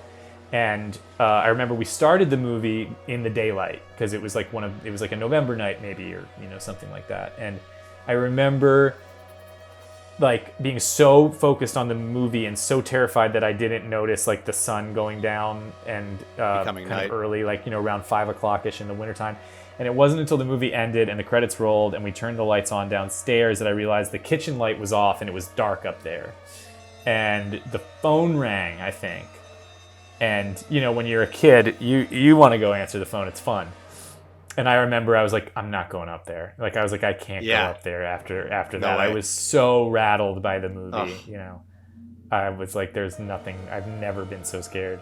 And it took me years to kind of face it again. It wasn't until middle school that I remember, when I got my own room and I had a little like rabbit ear TV in my bedroom for a minute with a little portable VHS player that I could use. And I remember like flipping through the channels one night and The Shining was on. And I remember like seeing the twins and being like, well, that's it. My night's ruined. I'm done for the rest of the night. I'm terrified. Yeah. Unbelievable. Yeah, it's staggering. It's become my favorite movie. I can't stop thinking about it all the time. I'm always thinking about it, and especially it's always there for you. Yeah, and I think it's a powerful. I think it's high art horror. It asks us, as good art does.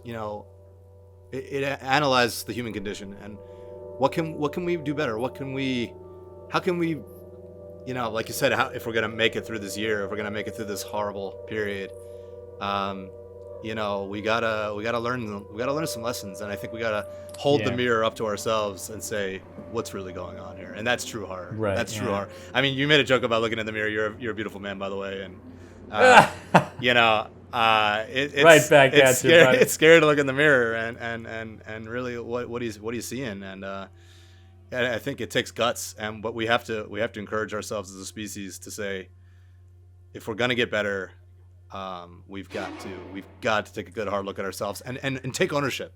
and own up to Yeah. our mess ups, own up to our blemishes, and do move it on. together. Yeah, do it and together. Like, do it collectively. Because the thing I was thinking about rewatching it this time was I was thinking about like, okay, you know what's fascinating about The Overlook and about The Shining, both the movie and the book, is that you've got the season where The Overlook is swinging. It's popular. Oh, yeah. Like, it's booked out through the summer. Everybody's there. And I'm like, why aren't the ghosts coming after those people? Yeah. Like, why aren't the ghosts coming after the guests? Why aren't they? And I know that there's some references in the book about people. I think they make it a little more apparent that some of the guests are seeing the ghosts, but like nobody's really getting sucked into the vortex of the hotel. And I was like, that's because it needs the isolation. It waits until everyone's gone, and it can get its hooks in a start with smaller numbers.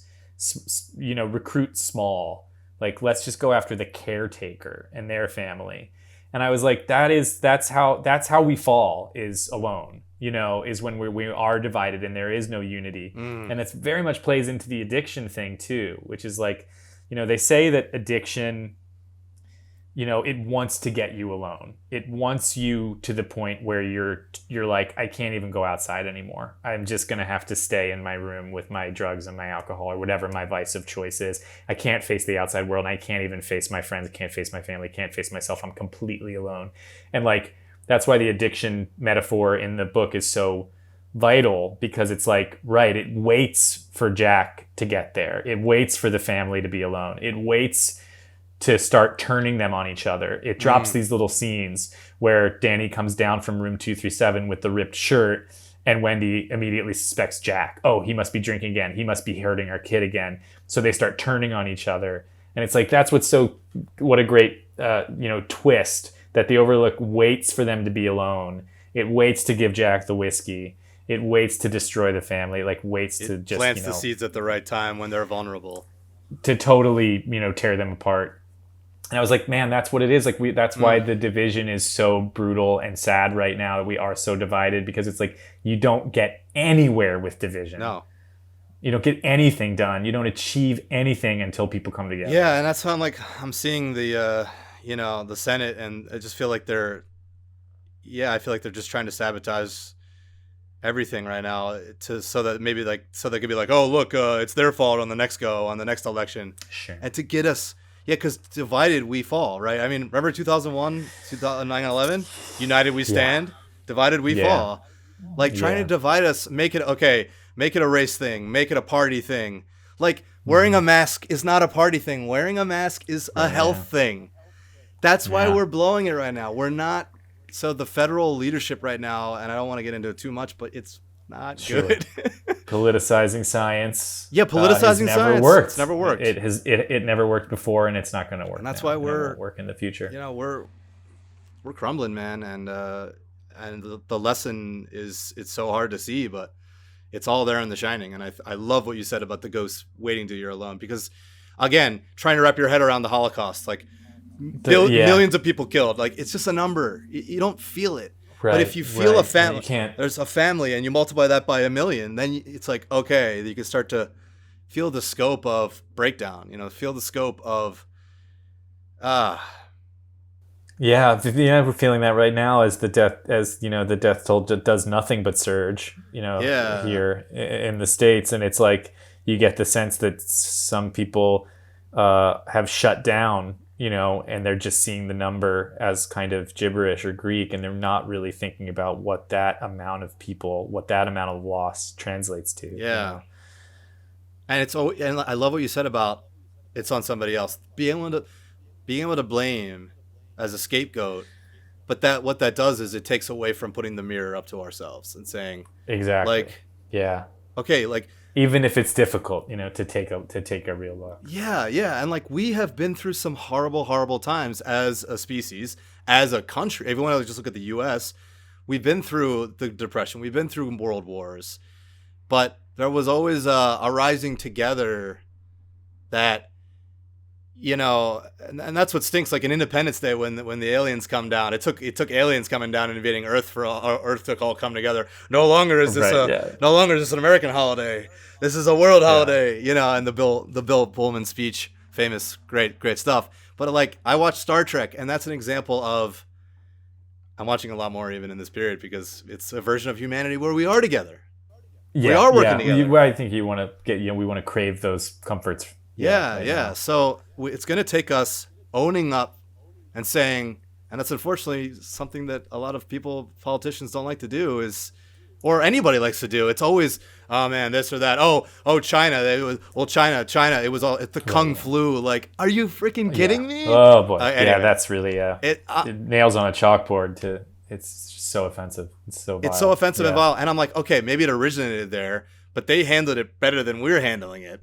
So at what point is it shame on us? At what point are we gonna fucking own up to it? Yeah, I don't know. I think the next few months are going to be critical, very critical, very telling, and I've kind of always been feeling in the last few months like obviously it's going to get worse before it gets we got better. An election coming here. And it's upsetting to wrap your brain around that, but movies, there is a solace and there is a sanctuary to be found in cinema. And I've definitely been thankful for being able to not check out, because it's not, I'm not watching movies to check out. It's much more like this, like, watching movies to hold the mirror, to get some context and to find the similarities and the metaphors that are hidden in there to think about how, I've always felt like, what I love about movies is that they are time machines. Absolutely. Regardless of quality, bad or good, if you watch a movie from 1970, you get to travel back in time. And even if it's kind of not that good of a film, even if it's a screwball comedy, you can get a sense of what was going on, of connectivity as a species, what was happening, because we can't help, that's why, whenever people try to say like, oh, stop politicizing a movie, don't make the movie political, I'm kind of like, well, they all are in a sense, because it's us, in the way that, because we can't help it. You can sit down to be like, I'm going to make a neutral film that doesn't rock the boat, doesn't make a point, but then that in and of itself becomes a kind of political act or a point or something. So I've always kind of felt like we can't help but assign and affix some kind of meaning or some kind of message to everything, even when it's not really there. It will come through just from the time that it's made. That's why you can look at a variety of movies from one particular year and be like, there's a lot of the same theme or tone kind of emerging. And be like, well, that was what was on everybody's mind. That was the collective kind of conscious and unconscious of everybody at the same time as you're putting stuff out there into the world. Absolutely. I think that's one of the things that gets me so jazzed. Me too. On art in general, is that you get to kind of zoom out and take a little. They always tell you something. Movie will always tell you something about the time that it was. Yeah, made. It's like the mosquito and amber. It's preserved there. Preserved there through the ages. Yeah, exactly. And I think that as filmmakers and as film personalities, that's our goal. Is we want to spark conversation, intelligent conversation. That's the whole idea of democracy, is getting people to talk. Get people talking. Not wanting to stop. Like, but unfortunately, it's the point where like, you go to a party back when there were gatherings, but like you were like, oh, don't talk about politics, don't talk about religion. No, it's just gonna.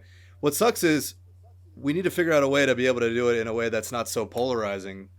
Where it's like if we don't have conversations bubbling, I mean, Kubrick would like nothing more. I mean, he ends a movie with a puzzle to get you leaving the theater like, whoa, what was that about? And like, what that took spark conversation, because that's the power of film, is that it's mass media, it's getting out, and without that kind of dialogue and without the churning of ideas, we're just animals. We all need to watch The Shining more. Get out there. Talk about The Shining every day, and maybe that will bring some unity. I know, man. That will unite us. It's definitely a morality play about the darkness that is within us as a species. But if we don't own it, if we don't own up to it, I'm trying to do this more in my life too, where sometimes you'd be like, oh, it was them if they came at me swinging or this or that. The more I'm like, you know what? Well, I'll take response. It's actually kind of a positive and affirming thing. Be like, all right, well, Oh, it's great. well, this was my choice, and I'm looking back at it, and maybe it wasn't the right call, or I'm just a guy just doing my best. But now I got new data, and that's what I so much want from our leaders. Just own up to some things, Yeah, some responsibility. and everybody. It's it can be hard, but if you've never learned it, if you've never been held accountable, for some people, I feel like they just it never comes around. But it's funny to bring it back to the book. The book having a different ending than the film. There's a in the book, like Jack has he kind of wins. Jack Torrance kind of wins in the book, whereas he kind of falls and fails in the movie. Yeah. He succumbs to the elements of nature. He goes out into the world as a hunter, but the elements of nature, kill him. Yeah. And then he becomes a victim of the Overlook. Whereas the book is much more like, he actually does break the spell. He breaks the chain. He kind of breaks out of the possession. Yeah. Kind of a little bit like Father Karras in The Exorcist. He has a kind of similar kind of breakthrough where he stops himself from doing the harm and kind of says, what have I done? What have I done? I need to fix this. He ultimately kind of saves the family in the end by he takes sacrificing He himself. takes the demon inside and sacrifices himself to kill it. Right. Powerful film. So it is that does kind of come back to the personal responsibility thing. Yeah. You've got to take that it starts there. I know. It's so in the movie. It's so powerful. Yeah. What a genius film, and we'll be talking about it forever. We've barely, here we are. We've barely scratched the surface. I know. That's the beauty of it, is that there are so many depths to plumb. I know. We're gonna have to do a whole series.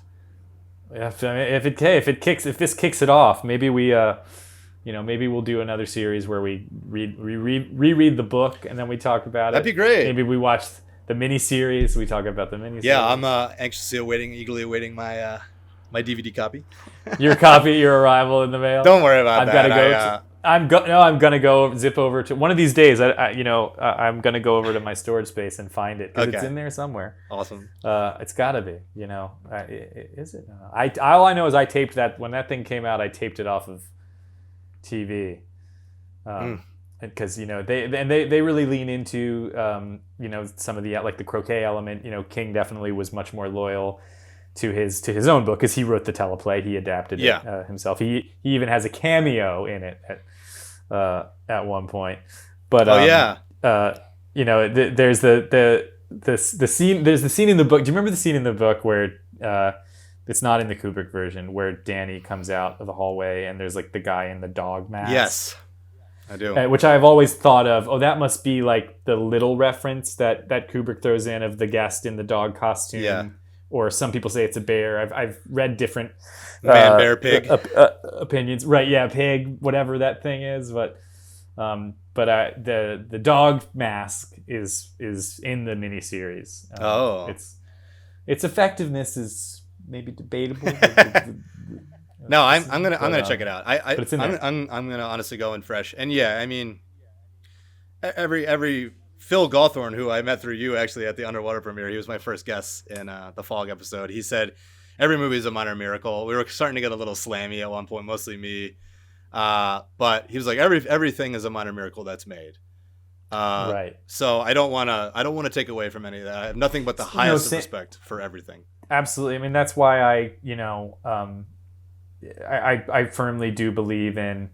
It's kind of tough. You go on social media now, and it's a free for all out there, and I think some people derive a great amount of pleasure and power in putting other people down, and putting works of art down that or a film, a song, an artist, something that they don't personally get anything out of.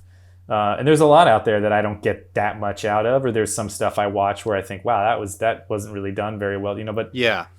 I don't know. I don't think I could ever pick up my phone and be like, that sucked, as a film or something. I just, when you're on the inside of it, you just see how much work it is. They are all minor miracles. It's always amazing. I mean, every time I wrap a movie, I think, oh my God, I can't believe we made it. And then you have to figure out if it's going to come out or not. Is it going to get seen? And some of them don't, and some of them do, or some of them barely do. Oh, right, I know. And how many things didn't... You really never know. How many things are buried in time and didn't get to see. I mean, Mike Flanagan's Hush, we made it with Blumhouse and a great producer named Trevor Macy, and we when we finished filming it, we were like, well, we don't know what's going to happen with it, and it ended up taking a different route and going to Netflix, and then it came out on Netflix in 2016. But as a result, I feel like it came out before the Netflix feature was an early feature. Yeah. Before Netflix was really buying movies. Now we watch movies all the time. I mean, now we watch Scorsese movies on Netflix, right, which is truly wild. But I run into a lot of people that still haven't seen Hush, or they don't know it's on Netflix. They don't know it's a Netflix film. So it's, I'm rambling here, but yeah, it's incredible that anything gets made. No, you're not. And things are shifting so quickly, and now that we haven't been able to go to the theaters, and a lot of things are going right to VOD, video on demand, which I didn't even know that phrase, a month ago, but I remember learning that. Yeah. VOD, baby. VOD. Yeah. VOD. I love VOD. Love to watch VOD. Yeah, I know, and I'm watching all kinds of stuff on Netflix, and it has such a cinematic, that blending of like we were saying about HBO and how they're really pioneers in that sense, like home box office, wow, we're really getting these like cinematic experiences in our living rooms now, it's, you just gotta, whatever you can do to get the thing out, and now Mike Flanagan's, a lot of his stuff is on Netflix, so it's like that. Yeah, he has a deal with Netflix now. I think it's a really good. I mean, he's in bed with them getting now. A lot of his, absolutely, and they love him, and it's a great relationship, it seems, and we get to enjoy getting to see more of the fruits of Mike's labor. He's an incredible filmmaker. Yeah. And I just love that he's hooked up with King now. I know we're gonna get more Stephen King. Yeah, seeing those two guys like sit next to each other, and it's pretty cool. And awesome. Mike Flanagan is an encyclopedia. He's one of those guys. He is. I'm pretty sure he's seen every movie, and he has something to say about every single movie that he's ever seen. He's so passionate. So it makes total sense that his love of Stephen King is now reached this great collaborative place. But it's just I look at like Stephen King. If you look at Stephen King's IMDb page, and you see the amount of stuff that's in pre-production or development that's based on his work, it's so exciting to me to just know that cool. we're gonna get more and more and more, no matter what it is. I mean, I always wonder sometimes, like I'm like, is anybody ever gonna be, you have the miniseries, you have Dr. Sleep, but is anybody gonna get bold enough to try and, like, I don't know, dare I say, remake The Shining? Yeah, I'm not gonna do it. No, me neither. I would want no part of it. Yeah, no, I think it's. How can you touch that? Yeah, but I'm a really big fan. I got to meet Andy Maiorano the night of the Underwater premiere. He ran the Q&A. Right. I got to talk to him. That's right. He did our Q&A. Yeah, and I was like, what is it like doing a King thing? I actually asked him. I was like, did you feel like you had people breathing down your neck? And he was like, oh no, well, we pitched the idea to them, and he loved it, and then we had total free reign, and I like the idea of doing something new and different with it. But with a case like The Shining, I think I'm just too. Well, when you just that Kubrick's gone now, and I know he's not with us, and he made this thing that is so it stands alone. It really does. It's that thing that I was saying earlier. There is before and there is after. Yeah, there's before that film and there's after that. Yeah, film. Mike Flanagan actually called it He's like, Kubrick's work is monolithic. Yeah, which is great because 2001, the monolith. Because of the monolith, yeah. Hey, it's a. I caught that, Mike. I caught it. I see what you're doing, Mike, and I appreciate love it. And Keep I like it coming. I love it. I'm a fan. No, seismic. It's a seismic shift in movie making, and what did I write? I wrote in my notes. I mean, I was trying to jot stuff down as I was watching the film, which is hard because I don't want to pause it. I don't want to. I know you don't want to break the. And that's the power of a good film. It just snatches you back in every time, even if you've seen it a lot. But I think I said that, I wrote here, The Shining was so ahead of its time that nobody recognized it as such at the time. And I think maybe that speaks a little bit to how it was not totally widely accepted critically, that it took a while to kind of ferment its cult status.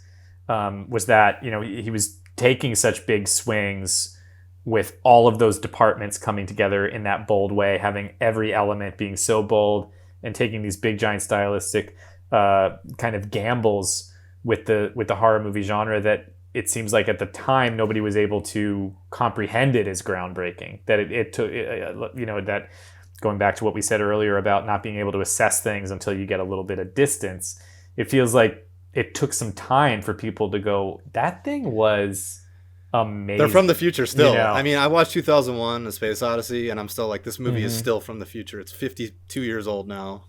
Absolutely. The Shining is 40, yet it's still challenging us. It's still probing into us psychologically, spiritually as a species. Yeah. And yes, it's entertaining, and yeah, it's like you called it the cabin fever masterpiece of our times, but right, yeah, they're just 3D chess, and it's just, you keep coming back to it. Yeah, it's so powerful. There's always something there with a movie like that. There's just always something there. Yeah, always something new to glean. And then of course you have the Simpsons version, which is also something that I come back to time and time again. The Shining. I mean, there's so many amazing moments in that. Yeah, I know. Definitely. The blood elevator, when the blood gets off and Mr. Burns goes, "Oh, that's funny. The blood usually gets off on the third floor." I forgot about that part. I gotta rewatch that. Or like when he's breaking into different hotel rooms at the end, and he's like, "Here's Johnny." I know when he's in the room. Yeah, I remember that one. And he comes into the next one, and he's like, "I'm David Letterman," and Grandpa Simpson's there, and he goes, "Hi, David. I'm Grandpa."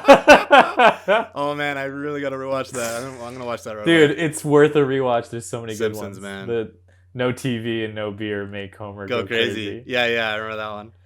Don't mind if I do. Don't mind if I do. Yeah. And he's like, huh. He's like, I think I'll watch some TV. He's like, I think I'll have a beer. And he goes to the fridge. I was like, huh, not a drop in sight. And he closes it and he goes and turns. He's like, I think I'll also watch some TV. He turns on the TV. Huh, cable's out. That's funny. And then Marge is like, Homer, you're taking this surprisingly well. I'll kill you. I'll kill all of you. Oh, that's hilarious. I'd love to hear you act so out good. that whole episode. That'd be... Oh man, I'd love to do it. Dude, one man show. John Gallagher Jr. does The Shining. Does the Simpsons episode of The Shining. I was just watching. I was just watching Twister, and I forgot that. Dude, I was watching Twister the other night. Dude, I love that movie. Holds up. I didn't finish it. Well, and then they go to the drive-in, and they watch The Shining. And it's the part where he's like, "I'll huff, and I'll puff, and I'll puff, and then the tornado comes and blows them all over." In. It's so awesome.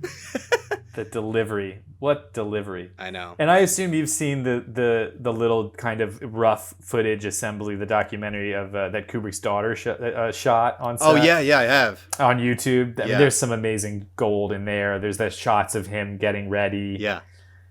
There's the shots of him like kind of pumping himself up to do that scene. Oh, yeah, with to the axe. Yeah. In the door, and he's kind of like jogging around the hotel room. Apparently they use 60 doors.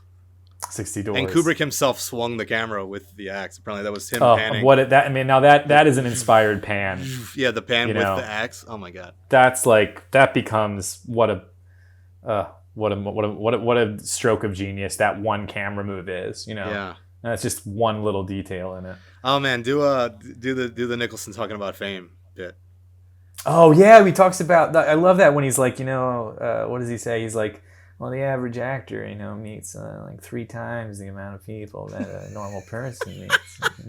Or something to that extent. But he's like, and then you see like somebody comes on set and he's like, hi, how are you? He's like meeting them on the set and the kids are there and he's like glad handing and shaking hands and being the kind of politician. Yeah. And then there's that great thing of he's talking to his kids or something in his dressing room. Yeah, he's on the phone. Yeah, and he's on the phone, and he's like, well, I have him, he's like trying to tell them, I can't remember what he's telling him. He's telling him something about having dinner or something, and then, like, he's brushing his teeth, and she's like, what are you doing? He's like, well, brushing my teeth so that, my co-star, doesn't get a face full of lamb cutlets. And then he closes the door, and he's like, now, if you excuse me, I have to take a piss. I love your impression. And then he's like, "Oh, it's not a good one." No, it's great though. I wish I could really nail it. No, it's awesome. In my dreams, I'm a better impressionist than I am. No, you're fantastic. But I just love that. Then you see him walking on set, and he's like dancing, and you can just tell that everybody is like, "Woohoo, Jack Nicholson's on set." Yeah. You know, that he's like everyone's digging him, and then he's in the makeup chair. And he's doing his lines. And he's like, "Well, this is how Lon Chaney used to circle his lines." He's circling his lines on the sides for the day. It's just brilliant. I know he's like you said, he's really thriving. And then poor Shelley just gets. I know it really does sad. break my heart. It really breaks my heart. It doesn't seem fair, And then I read an interview with him where he said, Jack Nicholson said in retrospect that he was like. Yeah, Shelley had it harder. He really went.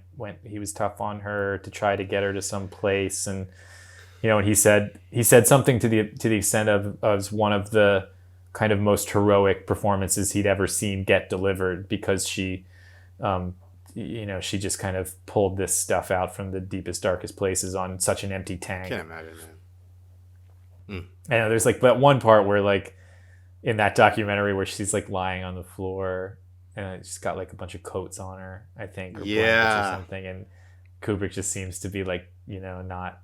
She's don't feel bad for Shelley. Don't feel bad for Shelley. Right? Yeah, I know. It's like Yeah, and then he's like, the part where they're doing the shot of her running out, like out coming in from the or coming out into the cold from the inside. Into the right. And he's like, "We're killing ourselves out here, and you're not ready with your marks. You're not. Oh my God, it's hard to watch. I feel, I feel lucky that I've worked with a lot of, very talented directors, very nice. But I wasn't there. I don't know. Who knows what it was. It sounds like maybe everybody had collectively lost their minds a bit after shooting I can't imagine shooting something for a year. Shelley was like, "You ever seen the movie Groundhog Day?" Right. It's like that. Same thing.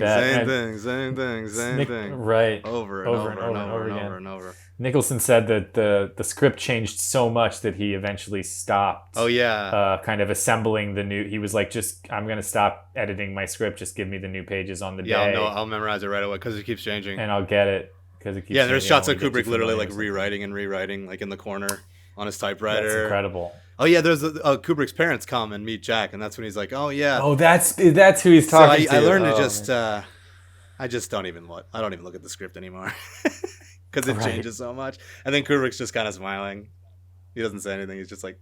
It's just genius. I think that Nicholson is under... it's become iconic. And, all the quotes. Here's Johnny and the kind of raised eyebrows and his kind of playfulness. And, I feel like that just gets kind of like attributed to be like, well, it was just Jack being crazy Jack, But you watch that movie and he's onto something. It really is a performance. He's really... It's a masterpiece performance. A master. The shot when he has the nightmare and he falls on the floor. Oh my God. And Shelley Duvall runs in, and he's explaining how he had this violent nightmare. Terrible nightmare. And then Danny walks in, sucking his thumb with the ripped shirt. And when she goes to him, and she's saying, "You did this," and he's like, "Yeah," he's like, that look like of him staring with his hand up is just like. What is that? How did that happen? How did he find that on the day? I know. That's inspired. Oh, and he's all drooling and everything after the dream. It's really something else. I was thinking about it too because I was like looking at his filmography, and he had 1975. He won the Oscar for Cuckoo's Nest. Yeah. But the next couple of movies he made weren't. Which is another one of my favorites. I love One Flew Over the Cuckoo's Nest. Oh, it's amazing. Seminal, huge for me when I saw it when I was in middle school. But like next couple of movies, he's like, Missouri Breaks with Marlon Brando and Going South. Like the next couple movies that he made kind of didn't hit the way that like Chinatown hit or Cuckoo's Nest hit. And so like Shining is really like I think of The Shining in a lot of ways as the gateway cinematically from the 70s to the 80s, just in general. And I also think that it's the gateway to Jack Nicholson of the 70s, Jack Nicholson of the 80s going forward in his career, because he had a little bit of a post-Oscar lull, I want to say. Maybe, I don't know. That's kind of been my my assessment of it from afar and not knowing. I obviously don't know the details, and it's easy to comment on stuff without really knowing what went down. But it seems like he had this kind of slight post-Oscar. The next few films they didn't quite pack the punch that his early work in the 70s did. And then The Shining is just such a bold move. Yeah. Such a bold move for him as an actor to be in that kind, to work with Kubrick, to all of those kind of pieces coming together. Yeah. I guess Kubrick really wanted Jack. That he was, once they got Jack, then they could do it.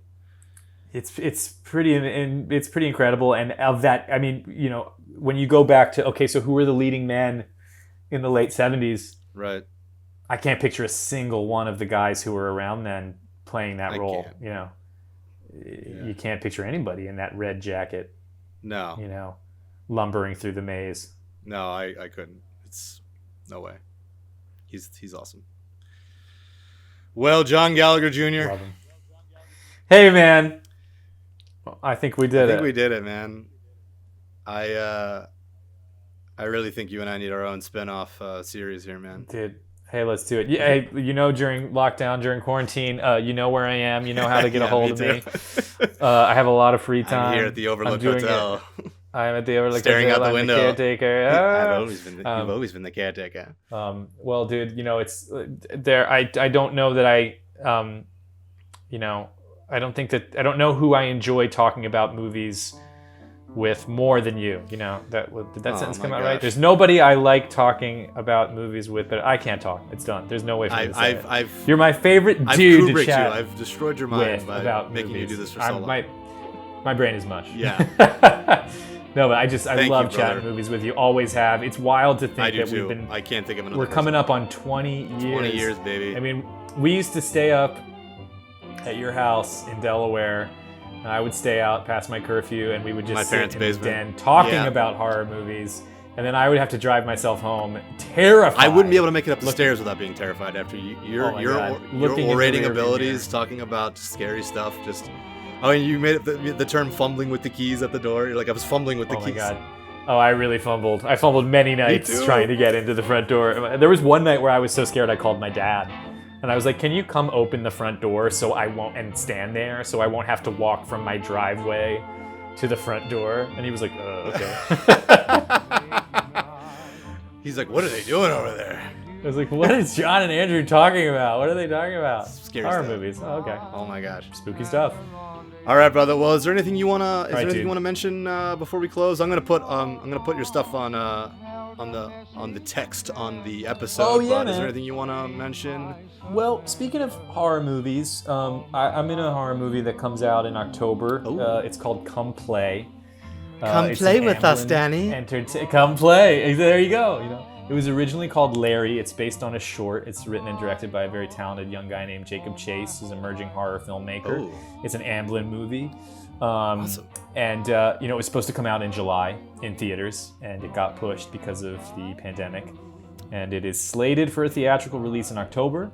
Obviously, we don't really 100% know how that's all going to play out. That's kind of a week-by-week, day-by-day, month-by-month kind of case, looking at what movie theaters are going to even look like in the fall. But just to plug that, that's something that I'm excited for people to check out when it gets released, hopefully in October. My goodness, that's so cool. All right, well, John Gallagher Jr., thank you for spending the better part of the afternoon with me here and morning. Dude, it's my pleasure. I just looked at the clock and I was like, oh my God. Yes, my goodness. It was always a pleasure, and thank you for having me. It's just great to chat with you, buddy. Dude, I can't agree more. I love talking to you about everything, about movies, about life, and I'm so grateful that we're friends still, and I truly value your friendship. Me too. Right back at you, buddy, and here's to many more years chatting about movies together. Heck yeah, man.